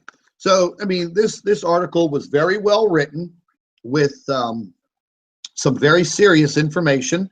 None of it is a lie. It is all, I'd have to say it's the gospel, man. You know, and it goes into talking about the whole legal battle with all of these individuals. And yes, of course, Mr. Gregg never showed up for the trials and the appeals. He just stayed himself in little Kiwi land, continuing to target other people. So it goes on and on. He was called to court in America and didn't show up. Yep. So there's your backbone, ladies and gentlemen. You know, and listen, this guy has hammered everybody about monetizing their YouTube channels. But in fact, he takes donations, asks for donations to continue his research and pay him through PayPal. Wow. So you're going to call my good. He went to court for harassing Tyler, and he can never speak to him again. And he's the real friggin' deal of what a real troll is. And I'm sorry, I'm butting right in. Yeah, he's the handler. But it is extremely concerning that this individual has been sued for what they're doing now. Yep. Didn't this guy's IP address from your threatening email show up as from a government server? Yeah, this goes into talking about how they use the Outlook Express or the Outlook feature of Microsoft. All of that information is right here. But this goes into talking about how they set him up for all of this, grabbing information, and he was using fake email accounts, and just doing some, what he's paid to do. And this goes on. This shows all of the information back and forth. And here is the information about suspicious observers right there. They tried to do it to him. This was the fake account. They were using for YouTube. Suspicious observers. The only problem is Ben uses where the letter 0, the letter O in observers. Ben uses the number 0. And this is where they screwed up. And that was taken off, kicked off YouTube. Everything was suspended. And, it goes, here it is right there. It shows you how suspicious observer uses the letter, the number 0. So, man, that's a total phishing scam there. Yeah, exactly. So you can see Dazza, the cameraman, was behind all of this because Ben was reporting information on the Sun. And probably at this time, there were probably some things going on with the Sun that they did not want publicized. So Mr. Gregg was given the assignment to take this guy down, but he failed. Scott, can I just interrupt very quickly? Absolutely. You need to make your window bigger so that everybody can see it, because it's just a small square box. I think it's as big as I got it. No, on the bottom there. You need to share it with everybody, because all we're seeing is a square box, brother. So I want to make it clear that this individual attacked Secure Team 10 with the other dude. They went to court. They lost, and then somebody died suspiciously 2 days later, by the way. And yes, this person that we're referring to is very much involved in all of this, and none of it's BS. When I found out, I freaked out. I feel like my life's in danger. Well, this lady ended up dead 2 days later, hung by her pantyhose stocking from the shower curtain rod in a hotel room in Washington, D.C., and she was like an executive member of MUFON. Yes. So basically, he attacked MUFON when he attacked Tyler. Yes. She was going to release a book, and all of a sudden, mysteriously died 2 days later. And I'm going to tell you right now, somebody didn't want her releasing that book. So if he is involved in any way, shape, or form, or even associated to any of that, that should be a red flag for everybody right now. Absolutely. And you want to see something here? We're dealing with very dangerous people, aren't we? Oh, yes, we are. Are you guys able to see this screen? No, you need to make it bigger, brother. That's why I got an People in the chat room can't see it. Yeah, whoever's got it, you got to go to that little sidebar and share your screen. And that little share button, hit that, and it will share your screen for you. Oh, so nobody saw any of that. No, but the words were good. How about now? Yeah. Yes. Give it a second. There, it's coming, Scott. Very concerning document. Yeah, here we go. Go ahead. This is what we got to look at right here, guys. Because I feel like we're dealing with, I had no idea, you guys, that we were dealing with this level of criminality. I had no idea. Oh, yeah. There's absolutely no doubt. Now you can see that screen? Yeah, we can see it. Not a problem there, brother. Okay. Sorry about that, everybody. I thought I had I thought I had it on camera there. But yeah, this whole entire article is very in depth. This goes over all of the information that pertains to this individual. And like I said right here, the two sides of Daza, the cameraman. Now, you know, we don't even know if this is the guy's real name. This is the jerk off right here that introduced him into the U.S. market, as they say. Yeah. And that guy's a charlatan. He's a charlatan himself. You know, this is the guy who was involved in the lawsuit against Susan Taylor. And, you know, she was with MUFON. Very, very nice lady. Investigated UFOs. Okay, big deal. I guess, what did we expect? We're covering the biggest story in the history of mankind, the biggest cover-up. What did we expect, guys? Mm-hmm. Yeah. Now, let's talk about this. He uses a disclaimer. This individual that investigated him found out that he has a U.S. attorney that does all of his dirty work and is also his registered agent. So, so anytime you file a copyright claim against him, he doesn't handle it. His two-bit attorney, who works out of his scummy apartment, handles it, and wrote his disclaimer that he has in every single one of his YouTube videos. And this was written by this two-bit attorney for him in America, so it was legal. So he can continue to do what he does. And he begs people for money. You know, send me money through my PayPal so you can, so I can, you know, further my research. But this whole revelation about the secure team thing and Tyler having to have fought him to that extent, and then here he is back and his team is back doing it again. This is making me sick. That's a legal issue. We can prove in a court of law he's doing the exact same thing he did to this guy. Yeah, and right here, you know, using the Microsoft accounts in the Netherlands and going by the name Rick.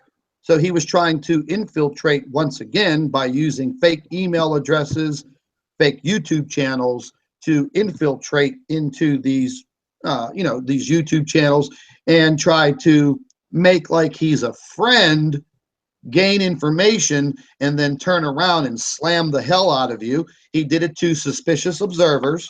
We just discussed that. Here was the bogus YouTube channel that was set up. You can see it was deleted. It was deleted by YouTube. He copied everything from Suspicious Observers, but he made one critical mistake that we talked about. And that was, Ben uses the number 0 as the letter O in Observer. That's where he screwed up. So that channel was taken down, kicked off of YouTube, but yet it continued. And here is, here's Ben's, his website showing the 0 in his channel name. But it continues on and on and on. And then it talks about this guy, Alfred Webry. I think that's how you pronounce his name. And he's the one who introduced Mr. Greg, a.k.a. Dazza, the cameraman, self-appointed amateur astronomer on the board of directors or committee for some New Zealand observatory, which, nobody could even contact. They mentioned that information. But they start talking about, at this point in this interview, about solar halos. Once again, we're investigating things that are going on with the sun because we have information in our research and our investigations that are pointing to the sun. And where did this guy come from? So tell more about the investigation as to what happened as the result. Well, yeah, once this investigation all went through with Secure Team, he didn't even show up at there was a trial and there was a appeal on all of this because this guy Bassett, let me scroll back up here, because this jerk off lost. This guy right here, Stephen Bassett, he's a scum. He lost the lawsuit against Susan Taylor, so he appealed. But here's the thing that they talk about. Where did this guy get all this money? This lady, she had trouble paying for the first trial. Then she had trouble paying for the appeal. But in the end, she won. And in the end, you have to maybe explain a little bit better how those two are involved in the entire investigation as well as with Tyler. Well, yeah, they started to troll Tyler heavily, Mr. Greg, and going after him about a video that he produced where an astronomer was showing an object behind, I think it was Saturn. And they had discovered this large planetary object. And bam, there it went, man. There was the fire. And this goes back years, a couple years ago. So in a time frame when possibly this brown dwarf and its partners were coming through the solar system, this was actually probably captured by this astronomer. Some say it was a hoax. Some say it wasn't. But the bottom line is, it ended up in a U.S. court of law. A hoax video ending up in a court of law, and then an appeal over a hoax video? Come on, man. Open up your eyes, people. You don't go to those extents. Then what was the result of the investigation? Did certain people not allowed to speak with other people? Yeah, there were some, the court ordered, leave this guy alone, blah, blah, blah. It goes, this is a pretty in-depth article, The article has more information. Okay. Oh, yeah, there's so much here. It would take us probably 2 hours to pick this apart.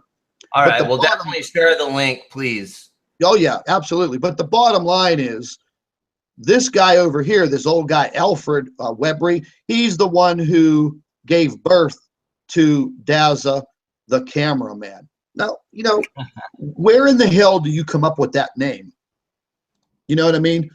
Somebody told me what the word Dazza means, and I forget what it is. I'm going to have to look it up. Somebody Google that. See what the definition of that is. It's something weird. But excuse me, they have baited numerous people, like this jerk off right here, Michael Vara. They have baited people into interviews. No way. I know Michael. Only to be hijacked. Sorry, bro. Yeah, only to be hijacked. I know Michael Vara. Yeah, he's a piece of shit. Whoa. Yeah. So they Sorry, invite go people. ahead. Oh, I'm going to be talking to him tonight. Go ahead. Yeah, they invite people from the Planet X community to be on late night in the Midlands, and then they're hijacked by Mr. Daza. Oh. So you're going into an interview maybe I won't talk with Mr. Vara, or whatever the hell this freak's name is. I didn't know Michael was doing that. Oh, yeah. Oh, yeah. And then his partner felt so bad about what went down that he actually wrote a letter to this individual apologizing for what happened. Yeah. Wow. Hijacker. Yeah, there. Mr. Gregg introduces himself as an amateur astronomer with no formal background. He states that he is a member of the Tarama Astronomical Society, of which he is a committee member. Well, listen, I'm on the committee of my Italian club. You know, I mean, I'm self-appointed. So this goes on, talking about lens flares. Man, that's all they got, man. That's all they got. That's all they say. This guy's been using this lens flare crap since like 2013. So he doesn't have anything else in his repertoire other than it's a lens flare. And then it goes to talk about how he deceptively uses Starry Night, the program, in an attempt to misdirect and confuse the viewer with a polar view of the solar system, conveniently ignoring that the system is on a highly tilted elliptical orbit, as Robert Harrington calculated. So it's smoke and mirrors, ladies and gentlemen, plain and simple. Smoke and mirrors. And I will take a little verbiage from another one of our nemesis friends. All he does is spews a bunch of word salad. That's it. So it tells right here how he, goes and he cherry picks the images, and, so he can make a mockery and an attempt to prove his point. So he cherry picks flaws and then makes a big freaking deal out of it. But in actuality, he doesn't prove anything. I'm just waiting for Daza to get alerted to our hangout, because they've got all the other shills and trolls that are in this, wow, scary group, guys. I had no idea that they were this scary, this bad, this evil. I'm freaked out. But the fact that they're all coming onto this particular chat right now at one time is also scary. Yeah, absolutely. That they would all know to come and talk and to harass us right now, right? Yeah, yeah. And it goes on further to talk about his tactics and, what he does to people. And this is very, very, very detailed. Okay, this is out there. It's been out there for a while, but it's never talked about. But this individual let me in on it and said, you need to use this. You need to use this. And it goes on to say how Mr. Gregg, he omits very critical scientific facts when he does his debunking. Now, come on, man. Whenever you're omitting very critical information, if you really are trying to debunk something, then you shouldn't be omitting anything. And if you watch how he debunks my videos or Steve's or Chris's, he says that he's worried about copyright strikes. No, He's not worried about copyright strikes. He's worried about showing all of the information. He's right now talking trash in chat, okay? Let me make a very clear point. You, buddy, are the one that started talking smack.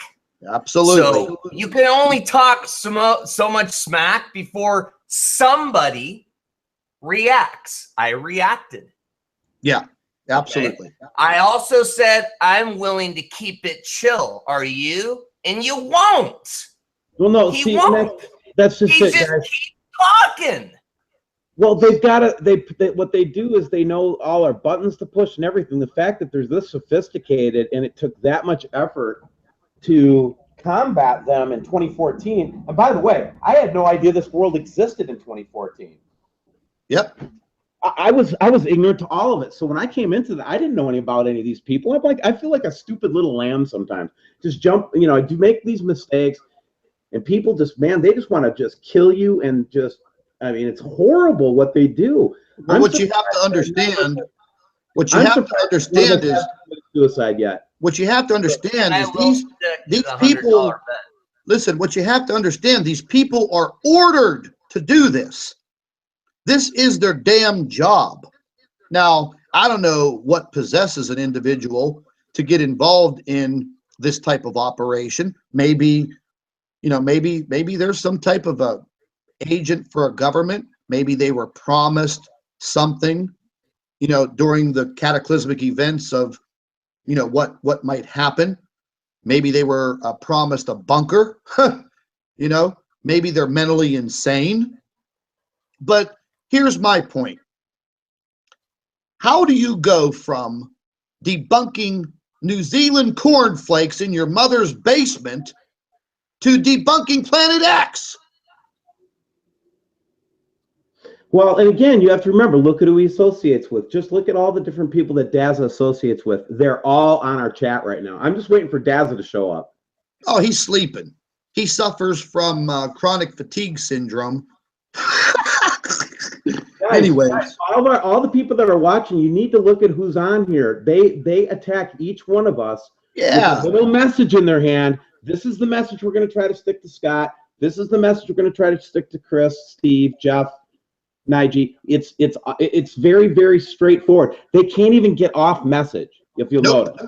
Nope. It's just like a guy standing up at a teleprompter, and if they have to get off of message, they don't know what to say. Exactly. And there are scripts. I've uncovered a shitload on this whole entire operation. And there are books. There are scripts for these people to use. Some of them are independent. They've gotten sucked in as little cronies from the handler. And they're kind of like little freelancers. But the majority of them hang out on his Facebook page that he has set up for the privacy where they can all congregate. Well, little does he know that I have two people that are in his group.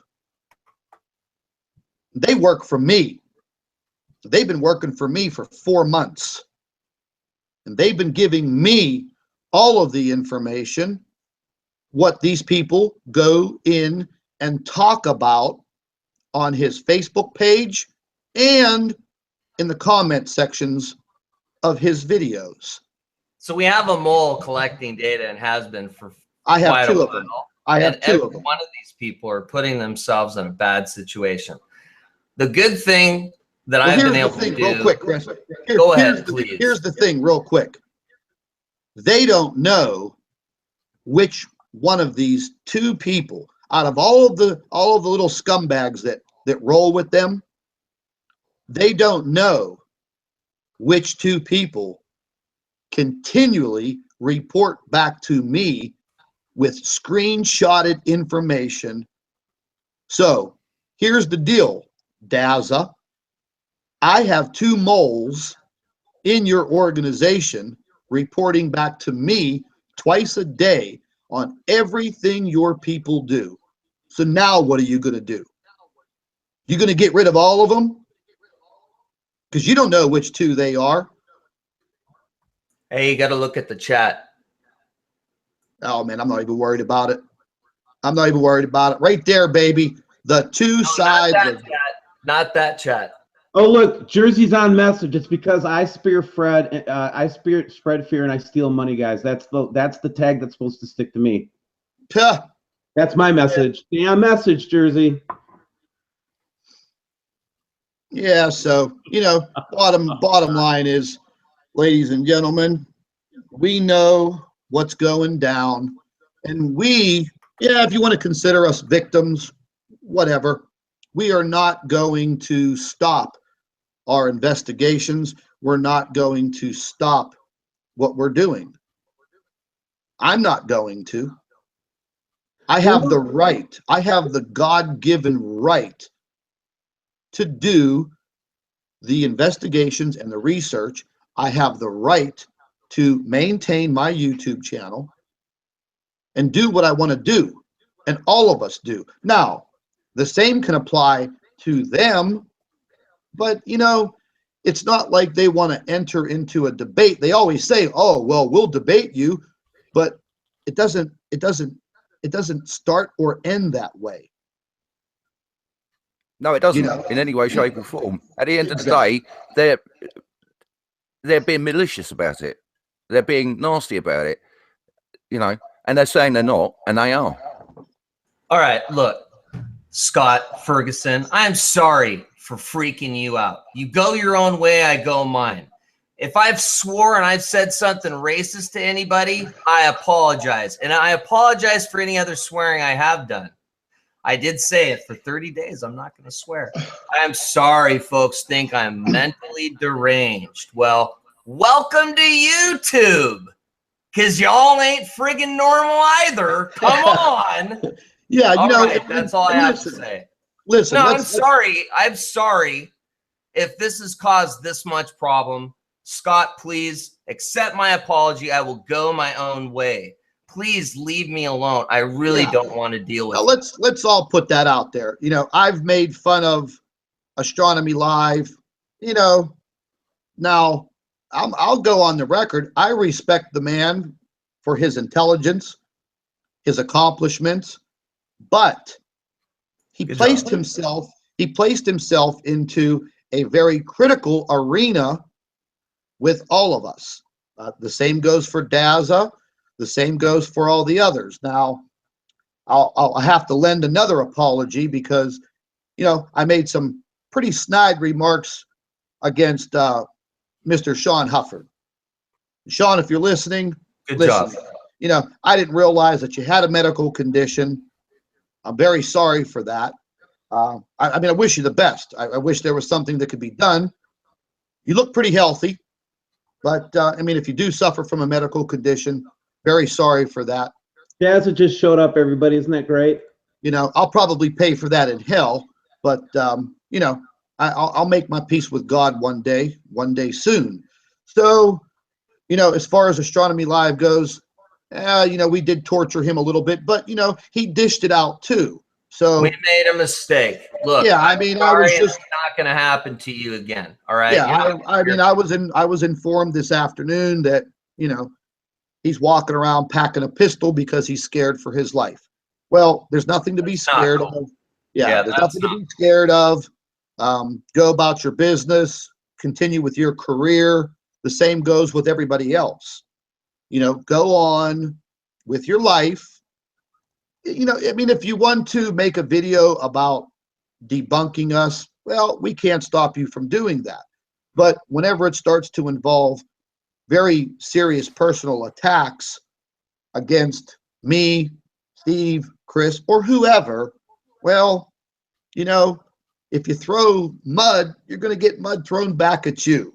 So the problem with this is that it damages your life, it damages your credibility, it damages your, you know what I mean? They're going after things that have been long sacred protected things in the law, right? And you can't just go around making libelous statements about folks, and it's gotten out of control, guys. And I want them to stop harassing and cyberbullying me. That's what I'm asking for tonight. I mean, Well, at the they're end of the probably- day, Yeah. you know, at the end of the day, if we done it the other way round and they were running a channel and we cyberbullied them, it will be a different matter now, wouldn't it? But it's fine for them to do it to us. That's what doesn't make sense, and that's why I get so angry. Well, yeah, I mean, each in, If folks were debunking in a way that was far kinder. I think this all started a few years ago with when we all started our channels. This is all a bunch of aggression that's kind of all built up within the community. I sense that. And I think it's too difficult for certain people to come to the table, including me, calmly, kindly, to debate something. And I think we've all lost that, me included. I'm the worst example. If we could somehow get back to that, somehow, yeah, I think we could make progress. But where we're at now, I think we just need to apologize and move forward. That's my recommendation. You know, I mean, I agree with you, but here's the thing. We do not owe these people a debate. No, we don't. I understand that. I guess what I was trying to say was it would be different if folks were coming to us in a debate format rather than a troll format, because we've reacted in a troll format. Anyway, it would have been nice. That's all I'm saying. Okay, I'll be quiet. Let's say that somebody took one of our white papers that we both know is a real physicist, okay? Sure. And they took one of our white papers that we worked on, and they came back and said, here's why your white paper is wrong. You think that you and I would read that email? It depends on how it is. No, if it was honestly and politely put to, hey, yes, I have read quite a few. It's about here are the 5 natural laws that you're violating in this theory. Let's talk about it and see if we can improve the paper. Somebody wants to help us improve our white papers? Please do. Steve, I agree. It's all about your approach. I had mentioned Right Side Up. I like his approach. I think he's a great channel. I think he's a great debunker. I somehow can reason with this guy. I can come to the table and reason with him. And I think that's important. And I think that the spirit of good debate and kindness was lost a long time ago. And it's just become a fight between who's right and who's wrong. And I think we all have the right to talk about whatever in a nice way on YouTube. If folks want to debunk, I guess I'm really just asking, I mean, if you really want to debunk, can you do it like a little bit nicer? I mean, can you change your approach? That ain't gonna happen. But it's still something I can ask, because like I just said, Right Side Up, dude, I'm willing to talk to him. I'm willing to negotiate with him and work with him. Do you see what I mean? And maybe we just need a representative from each side. Is that what we need to do? I mean, or do we just need to completely get out of the debate and go our own ways? I'm just saying, I think if there was to be any communication, there should be a good representative from each team. But I don't think we're at that point yet. And I guess my whole point is, and hey, I haven't been nice. I've been rude. I haven't been approachable. So I understand why folks are hesitant. And yeah, I wish in a perfect world that this would work this way. But you're right. It's probably not going to happen. I'll be quiet now. Go ahead. Well, I don't think it's ever going to reach that point, and none of us have the time to get into these no-win situation debates, because these people have assignments. So no matter what evidence that we come up with, no matter if one of these planets crash down on their house, it's still going to be the same old song and dance. So there will be no debates. There will be no more wasting my time. I'm going to continue doing what I do. They can continue doing what they do. So that's the bottom line. The situation, in my eyes, has become very critical to the point where it's getting ridiculous. But I am going to continue each and every day to do my research, do my investigations, make my videos. They have the right to do it also, and they're going to continue slandering us, and because that is what they're paid to do. That's like you going to your job and telling your boss, hey, you know what? I don't want to do things your way, but yet you're the one paying me. So that's the same analogy right here. They can't do things their way because they have orders. Protocol, baby. And I think there's more important things to be trolled, like how the government lies to us about everything. Mm-hmm. What about the Federal Reserve? Let's start trolling them. You know, at the end of the day, we're being lied to through our teams about everything. But that's not important, you know, about Obama, about Trump, about absolutely everything. But yeah, that's fine. Let them get on with it. Don't worry about it. Let's just go and pick on some people that are trying to show what's in the skies. That's it. Yeah, I mean, we can go all the way back to the Bible, okay? I think we've been lied to and pre-programmed from day one. But at this point, isn't that funny how that's the conclusion you start to come to whenever you dive into one of these rabbit holes? Yeah. What do you mean? It's the finding out that all the things that you kind of were led to believe as your core beliefs. You know what I mean? I think all of us are questioning that right now. Yes, because regardless of Nibiru or whatever this thing is called or phenomenon, we've got all kinds of Obama gates and pedo gates and this gate and that gate, right? And by the way, when people kind of think that this is like me freaking out, this is my personality. I'm very intense. I'm sorry. I have 12 years singing, acting, dancing, theatrical training. I'm in people's faces. That's just how I am. Maybe I'll tone it down for a few of you. I apologize. Okay, so with that regard, what I'm trying to say is that, yeah, you can see a very clear pattern right now on Earth with every one of us. We'll put all this stuff aside.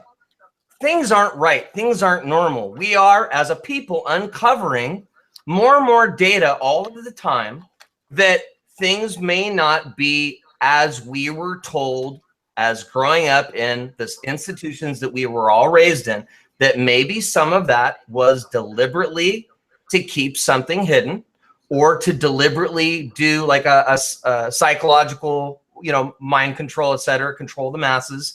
There was a specific reason, and I think we're all coming a little bit to light of some of these things because of the technology we have available to us. I couldn't talk to folks in New Zealand, you know, how many years ago this quickly. Now I could just boom, I'm talking to you. I can send you video. You can see me. Hallelujah, right? We can cook together online, right? So it's something that's so fantastic that we have now that we can actually have the ability to see more than we ever have. And I think, yes, things are coming to light. And yes, that's exciting. And I do think we should be more focused on what is wrong? What's going on, man? So I don't know. I find that exciting. And yes, I am supposed to be here to bring balance to the force. And I've not done a good job. I'm sorry. Well, you know, you don't have to apologize for, you know, any type of shortcomings because that's something that they would want all of us to do. Well, bro, on one hand, though, I have said some mean things, and I just all have. Sorry. But whenever you're attacked, what do you expect? You know, well, and no, man. Listen, well, guys, this isn't honest colleagues coming together for a debate and being sorry. And I appreciate your heartfelt stuff, Chris, because I know your heart. Thanks. You're awesome. But these are the thing that's occurring to me is how dangerous these people are. It has become to the point where the cyberbullying is getting to the point where you know, seriously, I don't know if we should be afraid, or are we going to walk into a convenience store because of the slander that they sent against us? Is somebody going to attack? You know what I mean? It's like it's dangerous. You have to stop. Well, that was my point. My point was on a video I made. Hey, let me go my own way. And I don't think I explained it very well. I had a lot of people come to me and give me individuals' personal information and physical threats of violence against the opposition that was way above and beyond anything I thought possible.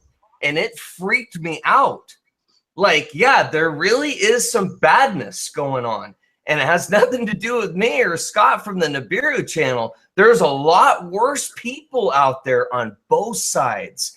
And that's where I was like, whoa, we need to chill now. So your point is well taken, Steve. Yeah.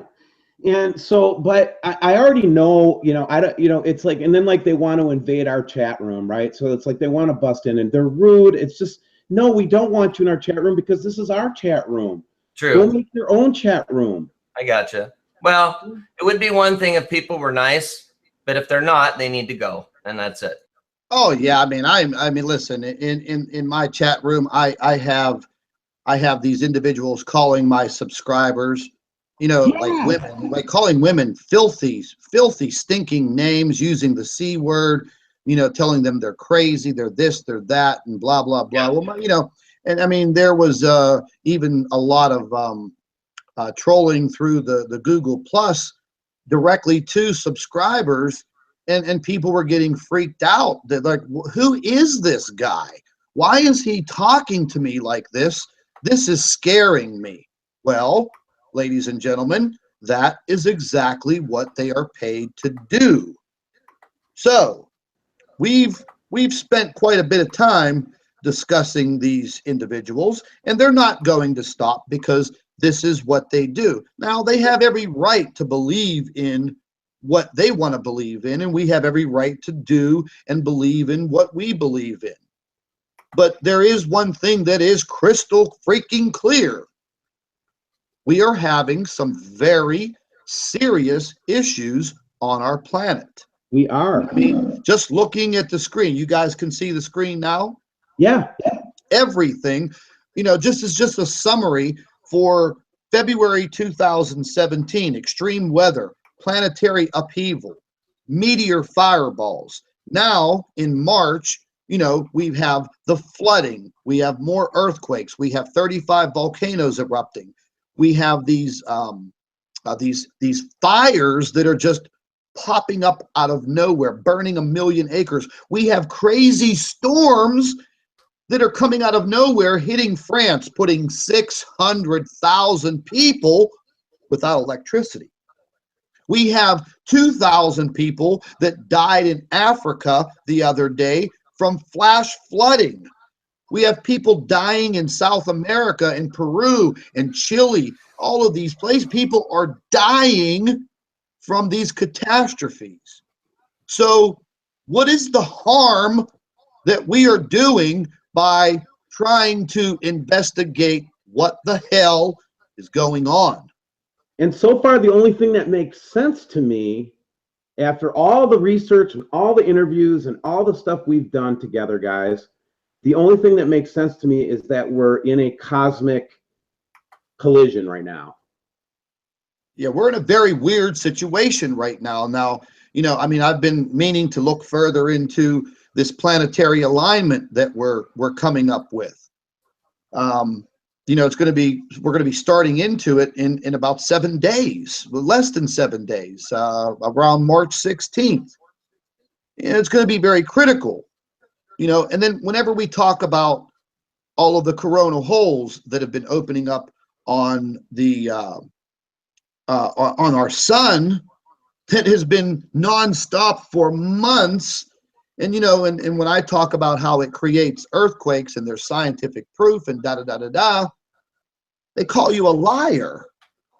But yet, we can take a look at the earthquake map, and God, man, it's just riddled.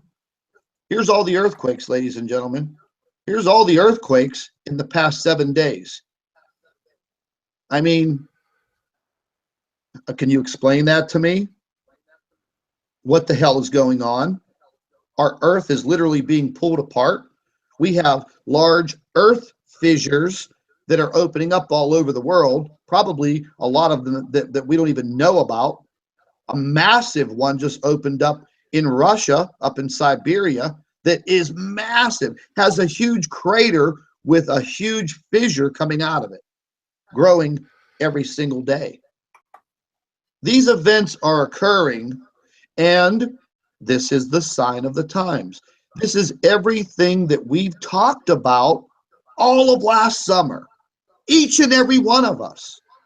And now it's here. But we're fear mongering, bro. Yeah. We're fear mongering. We're scared of the opposition. No, my point was, I want to make another point again, and I'll shut up about it. People that came to me about the opposition that were willing to hurt, physically, maim, murder, and kill the opposition on our behalf concern me so much that that's why I said we got to stop. It's not the opposition. It's the people that don't like the opposition way before I came to the picture. Oh, these are That's people my that have been point. I got harassed. freaked out, dude. Oh, I know. Listen, I had an individual subscriber from New Zealand that said that, Be careful. that he, he knew the whereabouts of someone, and he said, please, he said, I hate this guy with a passion. Will you please give me your blessing to do this and that? And I told him, I said, no. You don't do anything like that. Even though, I've had my runarounds with Dave quite a bit, and we've also had some decent talks. And I've messed around with him. You know what I mean? I've taken my jabs at him. But when it's all said and done and the day is over, I mean, I don't want to see, anything bad happen to him. Whenever they had the major earthquake there in New Zealand, I mean, I was like, I made one comment, I hope a big boulder falls on Daz's house. But, that was just being facetious. I don't want to see nothing happen. We've all done that. You're right. We have to work on that too, because we've been bad. I apologize for doing the same. Listen, man, I got people in the comment section that say, why don't you just go kill yourself? Just do everybody a favor and go kill yourself. That's not cool. Yeah. So how do you know that one of us doesn't have clinical depression and we might actually do it? Yeah. Seriously, man, you guys gotta. Let's. Do you notice? And again, I'm just gonna kind of reiterate again. Everything that they're saying in the comment section right now are about character assassination and this and that and the other thing. It's like nothing about. Let's talk about what your guys' thought are on Venus, for example. What are your guys' thought on Venus? What the hell's going on with Venus? Why does it look like it's almost a moon in our sky right now? Yeah, I mean, there's a bright star that I could see. Well, part of it's because it's supposed to be close to Earth right now, right? That's part of its. Now, I'm not an astronomer, and I know that. You know what, though, Chris? It's very close. It's supposed to be coming out of our view because it's going to be directly in the line with the sun, and we only should be seeing a small sliver of it. It's very simple. Okay. Well, you probably have a better understanding than I do. Yeah. Go ahead and explain. I'm not sure. No, I'm just saying if you look at it on Solar Scope or something like that, and you see how Earth and Venus come together, by this stage in March, we should not be seeing hardly Venus right now because it's between us and the sun. Therefore, there's nothing to reflect off of. Gotcha. Interesting. And so the reason why I'm concerned is because it seems to be getting brighter, and we should, it should be really bright when it comes back out the other side, guys. But right now, it should be getting dimmer, and it's not. Yeah, because it's only a little sliver in the sky. But instead, it's like this it shouldn't be this bright right now. No, it's extremely bright. It's one of the brightest stars in the sky now. So these are the obvious things, or like to Jeff P's point, right? It's like, we talk about the artificial lighting system. We can all look up and see that big halo in the sky. It doesn't take a rocket scientist or astronomer to see a big red freaking halo around the sun, right? Yeah, for sure. I mean, we had things we're making up. You can look up in the sky yourself and see them. I mean, last night we had a big halo around the moon. Yeah, that was pretty crazy. I went out there and I saw that, and just talking about Venus real quick. Might as well just throw this up there.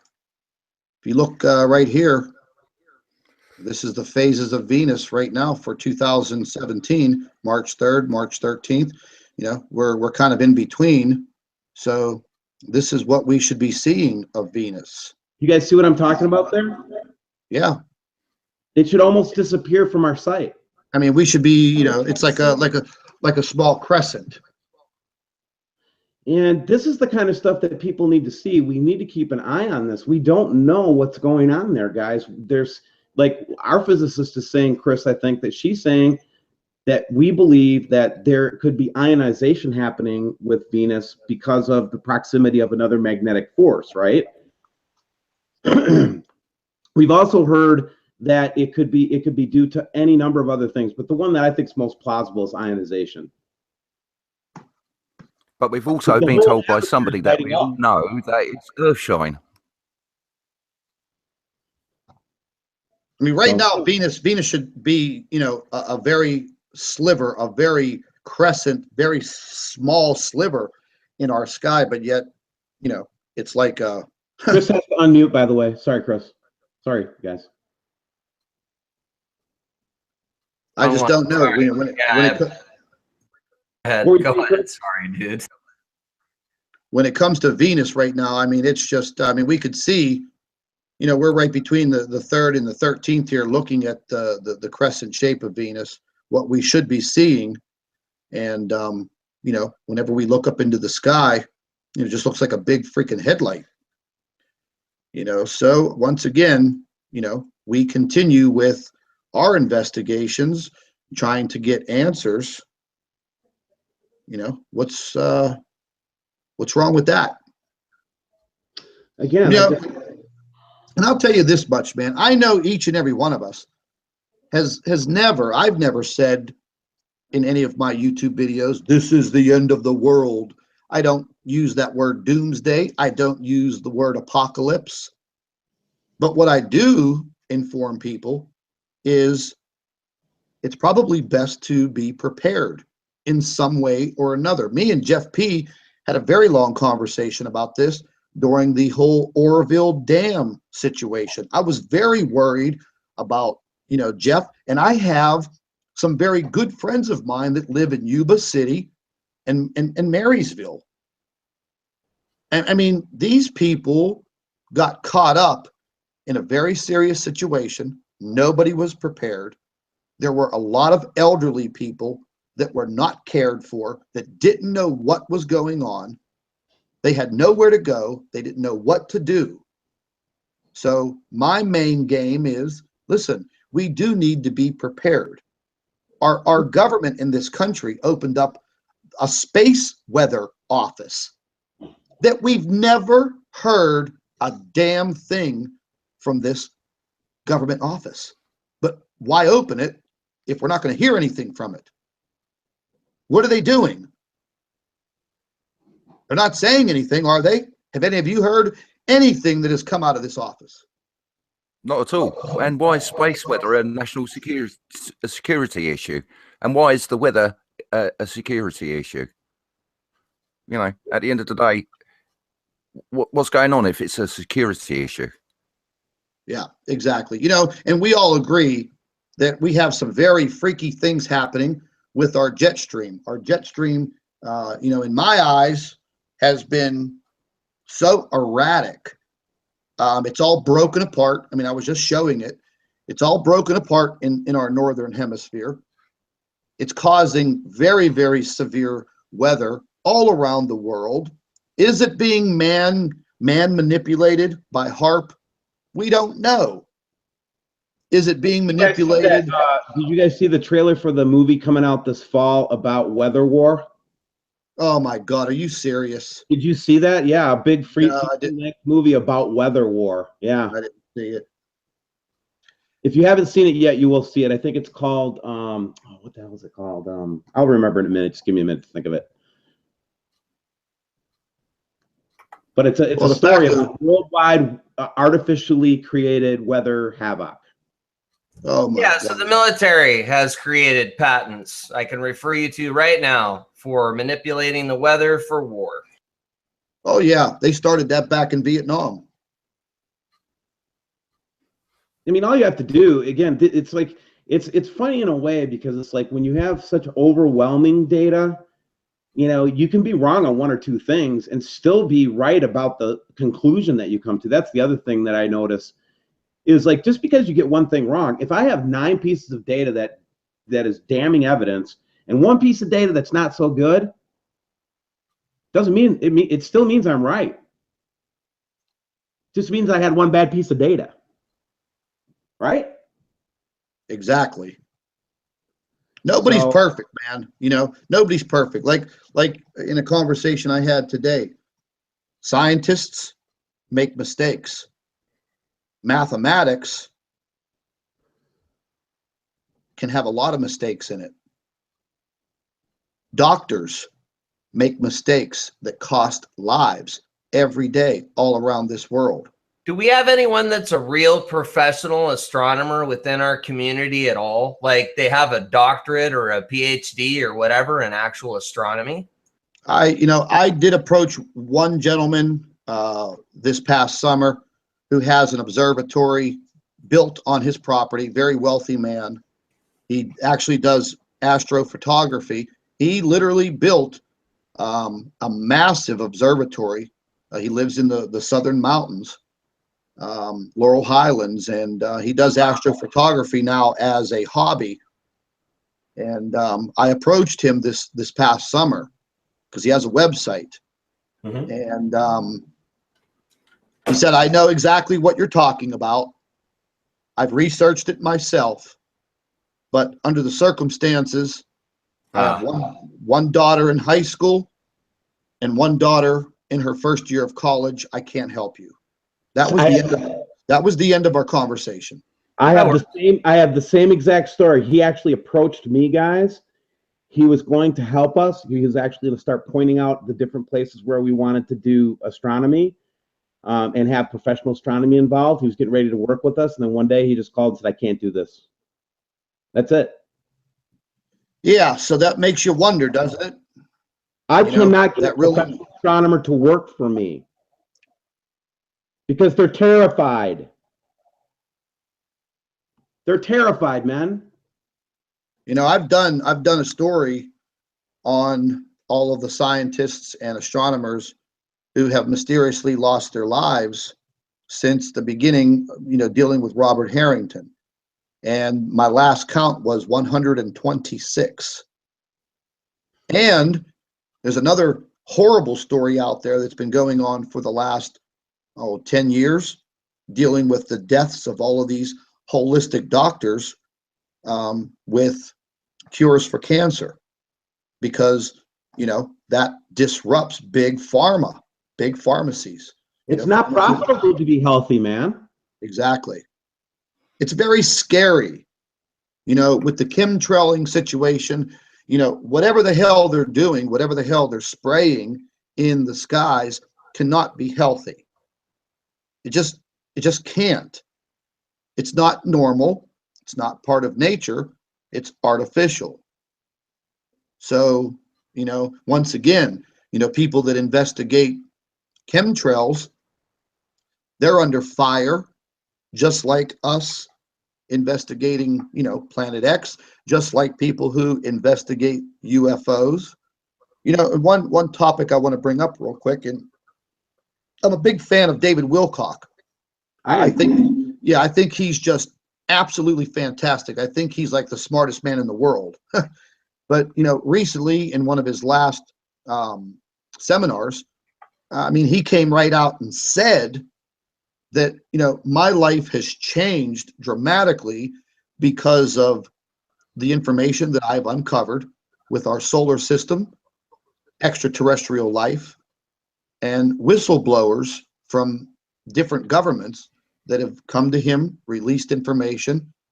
He publicized it. Well, now Dave lives with a security team. He doesn't go out. He doesn't have a normal life anymore, but he's accepted it. And, I listen to every seminar. I listen to everything he puts out. And it's incredible information. And he did a piece a few years ago, I think 2 years ago. He did a big seminar, put it on YouTube. I watched every minute of it. And it was about every single planet in our solar system, from Pluto all the way to the inner solar system, how every single planet has changed drastically. And he had scientific proof. And I mean, like, the space photographs, you know, taken from these probes. I mean, analyzing these planets. Solid proof, man, that every single planet in our solar system has been perturbed, has heated up. Now, what are we supposed to say? I've brought that up before, and I was told, no way. Just pull up, all you got to do is pull up the ecliptic plane, right? Pull up and look at it sideways, and all the planets are flat on it, right? Except for Pluto. Pluto takes this big dive south of the ecliptic. Yeah. That's what we mean by planetary perturb. Okay? That's why oh geez, I can't remember the name of the planets right now. Neptune. That's why it has a perturbed. That's all it means. It doesn't mean that the planet's shaking. It just means that it's being drawn below the south of the ecliptic. And these are just very simple. This is what led the team at Caltech to the Planet 9 theory that they released. And you can see the slow release of information. Now we have TRAPPIST-1. And I mean, you know, guys that are sitting in this and have been watching it every day, like this group right here has been doing, okay? We can see a counterfeit from a mile away. Oh, yeah. And it's getting to the point now where, you know, I'm not so quick to jump. I used to be really quick to jump to a conclusion. I've really learned to slow that down. But I will tell you, I really do believe that this is going to take several years to get through. There won't be a day when it's like, Nibiru is here. Yeah, I just don't believe that's going to happen. You're absolutely right. This will take years for, I don't even want to use the word for a completion. I mean, I know for a fact on some information that I've been getting in for months, that, you know, we're going to go through a very, very critical period that's going to be coming up very, very soon, going into the late spring and early summer. And this is going to stretch out all the way through the fall, and then possibly for a few years, because, you know, these planets just don't race right out of our solar system. This is a very, very, you know, very, very touchy subject. We don't have the deep scientific evidence, you know, because we know NASA probably has most of it. I actually think that they don't know a lot. And they're running and they're scrambling. Well, Ned, every minute of the day. There's that, but, you know, let's just take another thing, okay? Like asteroids, okay? Simple. Look, you can go to the Near Earth Object Program. You can pull up the list of asteroids. Anybody can do this in the world from JPL, right? You go on there, and what you're going to see is that most of the asteroids on that list have been discovered since 2015, and even a higher, like, you're going to be surprised how many were just discovered in the last 2 months. The question is, are we going into a debris field? Not, is Nibiru real or not? The debris field is what the problem is, right? But people, they don't want to look at the obvious fact. How do you end up discovering over half of your asteroids in the last 3 months? How does that happen? I know. I mean, there's been a lot, man. There is so much happening within our inner solar system. Yeah, I mean, come on, man. We got comets. Scott, you're about as old as I am. Do you remember in school? I remember the Halley's Comet was one that we knew about, right? That's the only one I ever heard about. That's the only one I heard. And then Hale-Bopp, when it came up in the 90s, I remember that was the other comet I paid attention to, right?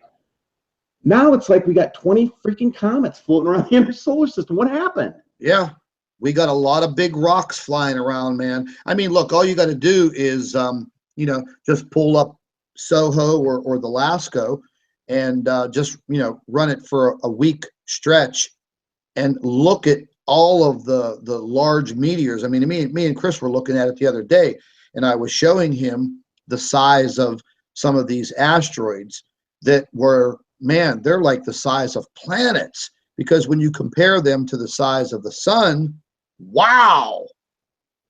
I mean, how do we have a planet Ceres sitting just beyond the orbit of Mars, right? And not really know much about it until like what? I think I first started hearing about it when they sent that spacecraft out there, right? Yeah, yeah. I'm just saying, it's like we didn't talk about dwarf planets in high school. Do you guys remember that, or in college? Listen, man, I just started hearing about dwarf planets just recently. You know what I mean? I delved into the whole Eris planet, the whole issue with Pluto. Thought that was kind of weird that, you know, they kicked Pluto out of the out of the solar system. For what? I mean, they had a whole congregation voting on whether or not to kick this little planet out of our solar system. So once again, they've changed everything that has been taught for centuries. Why? I know. That just doesn't make any sense. An exoplanet, dwarf planet, whatever. It's still a big round ball in the sky, in space, you know. But once again, we're going to continue, just like astronomers, just like scientists. You know, they don't get ridiculed for going to work every day and doing what they're paid to do. Why should we? Well, again, I'll just point out to the subscribers that are watching this that it's just amazing, because every one of the kind of like trolls or people that harass me, all as soon as they heard that we were on this chat together, they're all in here just blasting our comment section. It's so sad, because we have so many subscribers that want to really comment on stuff, you know? Yeah. I mean, I get those messages and emails from my subscribers, and you know, they say, well, look, you know, I wanted to say this, I wanted to say that, but you know, whenever I do make a comment, I get attacked. Our subscribers have to send comments, privacy strikes, copyright violations, harassment charges, whatever, just like the rest of us do. So if they want, totally agree, Chris. We all have to participate. I don't know how else to take care of it. You guys, I got to drop. I have to call my attorney. I'm not kidding. I got to go. So yeah, we're gonna wrap this up. Listen, brother Chris, I'll be talking to you. Right. Next day you get off, man. You just give me a holler. Okay, sounds good. All right, man. You take care, Chris. Okay, bye. See y'all. Thanks. Chris. Yeah. So any last words? You know, Steve, I'll give you the floor. Then you know, Nige, I'll give you the floor, and we'll wrap this up for the night. I mean, I think we've made, you know, a fantastic presentation. I mean, it's kind of sad that it had to be, you know, dirtied up a little bit with some dirty laundry, but I mean, you got to clean the laundry, you got to clean it up. So, yeah, well, go ahead, Steve. Yeah, I was going to say, you know, the fact of the matter is that we're all at risk. It's the whole world that's at risk, and it's incumbent upon all of us to try to find the truth. And we all have our different approaches to how we run our organizations and what we're doing. But let me tell you something. This group of men have been my friends. And, you know, Scott, if it wasn't for you when they took my channel down in December, I wouldn't be here anymore. You know, you helped me get my channel back up. Remember that? Yep, no problem, man. No problem. And I'm saying that if you saw how much we loved each other in the background, you guys, and how much we really don't sit around like we just like are amazed at all the things we're seeing. I'll show something to Scott and he'll freak out, and then he'll show me something and I'll freak out. And we have a good collaboration going, and we just hope that you can see that we're working together and that we're doing it because we care about people, man. Absolutely. That's for sure. I agree 100%. Good, Nige, baby, you got the floor. Well, at the end of the day, all we're trying to do is show what is there, and why we've been ridiculed. If we turn the tables on these people, you know, they wouldn't like it. It isn't fair. You know, it's called free speech, and people do make mistakes, and yeah, we do make silly mistakes, but that's the way life is. You know, it's a debate at the end of the day, and this affects every single person on earth. And you can disagree with me all you like. You've only got to look in the skies for yourself, and you can see that there is something majorly wrong. And if you can't see it, well, you know, buy a pair of spectacles. Yeah. Clean them glasses, man. That's for sure. At the end of the day, there is something majorly wrong. In every single one of my videos, all I'm trying to do is show you what is there. And if you think it should be on a camera in any way, shape or form, yeah, I need to take some more drugs, and so do you. Yeah, I'd have to agree with you on that. You know, well, I'm going to give my closing here. It's going to be short and sweet, maybe. But, you know, Dazza, I know you got your ears on. I know you got your minions out there. Very sorry that we had to take pot shots at you today. But, you know, listen, man, you do the same. Everybody does the same. So sooner or later, it's going to have to come to an end. But I don't think that we're going to see the end to this until whatever's in our sky presents itself in the most horrible way, when you can't deny it, when the earthquakes are going to continue in your country. You just had some horrible flooding, more earthquakes, more damage. There will be more loss of life. We're losing thousands of people every day to these catastrophes. And that's horrible, because everybody deserves the right to live. We're human beings. We're not machines yet. They're coming up with that each and every day. But when it's all said and done, we're still going to be the same men and women on this planet. In any event, whether it's Nibiru, Planet X, a brown dwarf, or just a hurricane ripping through your country, or a massive earthquake devastating the land. The bottom line is, we're all human. We're all going to still be here. One way or another, we're going to have to get along. We don't have to like each other, but we're going to have to get along. And we all have different beliefs. Nobody's out here fear-mongering. I want people to prepare for the worst. You know, and for a man that lives in a country where you do have a lot of threats of weather and these earthquakes, I would be on guard all the time. I would be fully prepared for anything. And, you know, I'm so worried about the people in California, what's about to happen in that state with the snow melt and the flooding, along with the earthquakes. It's like the triple whammy for these people.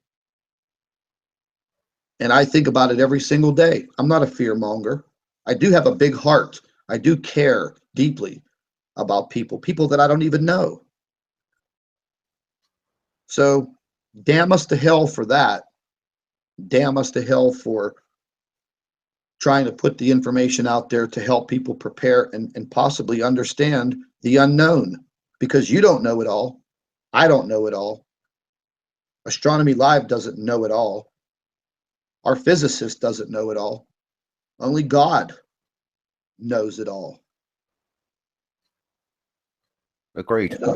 We're going to all continue, no matter what the consequences, no matter what's at stake. We have to continue. We're all past the point of return, Scott. This group is past the point of return. We can't. Yes, we are. Yes, we are. Absolutely, no doubt about it. But does anybody else have anything to say? I'm actually kind of sad right now. Yeah, I would like to thank each and every one of you, like Chris, Jeff P, Steve, yourself. Thank you very much for tonight. It's been really, really appreciated getting the word out there. We need to get the word out there. I ain't really worried about the planets because they're coming. You know, people are going to argue that point, and they'll argue till the cows come home, and that planet lands on their house because it's going to. But at the end of the day, I'm not really worried about the planets because there's nothing we can do about it. But what I am actually worried about is what they're going to do to try and hide those planets. And you can argue that fact as well. Obama wants to go to war with Russia. Now he's gone. Now it's Trump's turn. So at the end of the day, North Korea wants to kill everybody. Russia wants to kill everybody. USA wants to kill everybody. What's going on? There is going to be a massive big war. And at the end of the day, there is something big going to happen. Don't worry about the planets. It's the big distraction that I'm worried about. Yeah, the element of surprise. I don't like to be surprised by things. I don't think every man, woman, and child on the face of this earth doesn't deserve to be surprised by, you know, what's happening. I know all of those people in France that just withstood that huge storm. I know they were surprised by what happened. 600,000 people without power. I think that's the biggest power outage from a storm I've ever seen.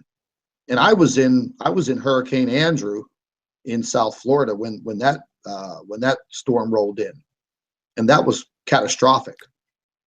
So, and it makes you wonder if it's actually man-made. Yeah. You know, they can manipulate the weather because they done it in Beijing on the Olympics.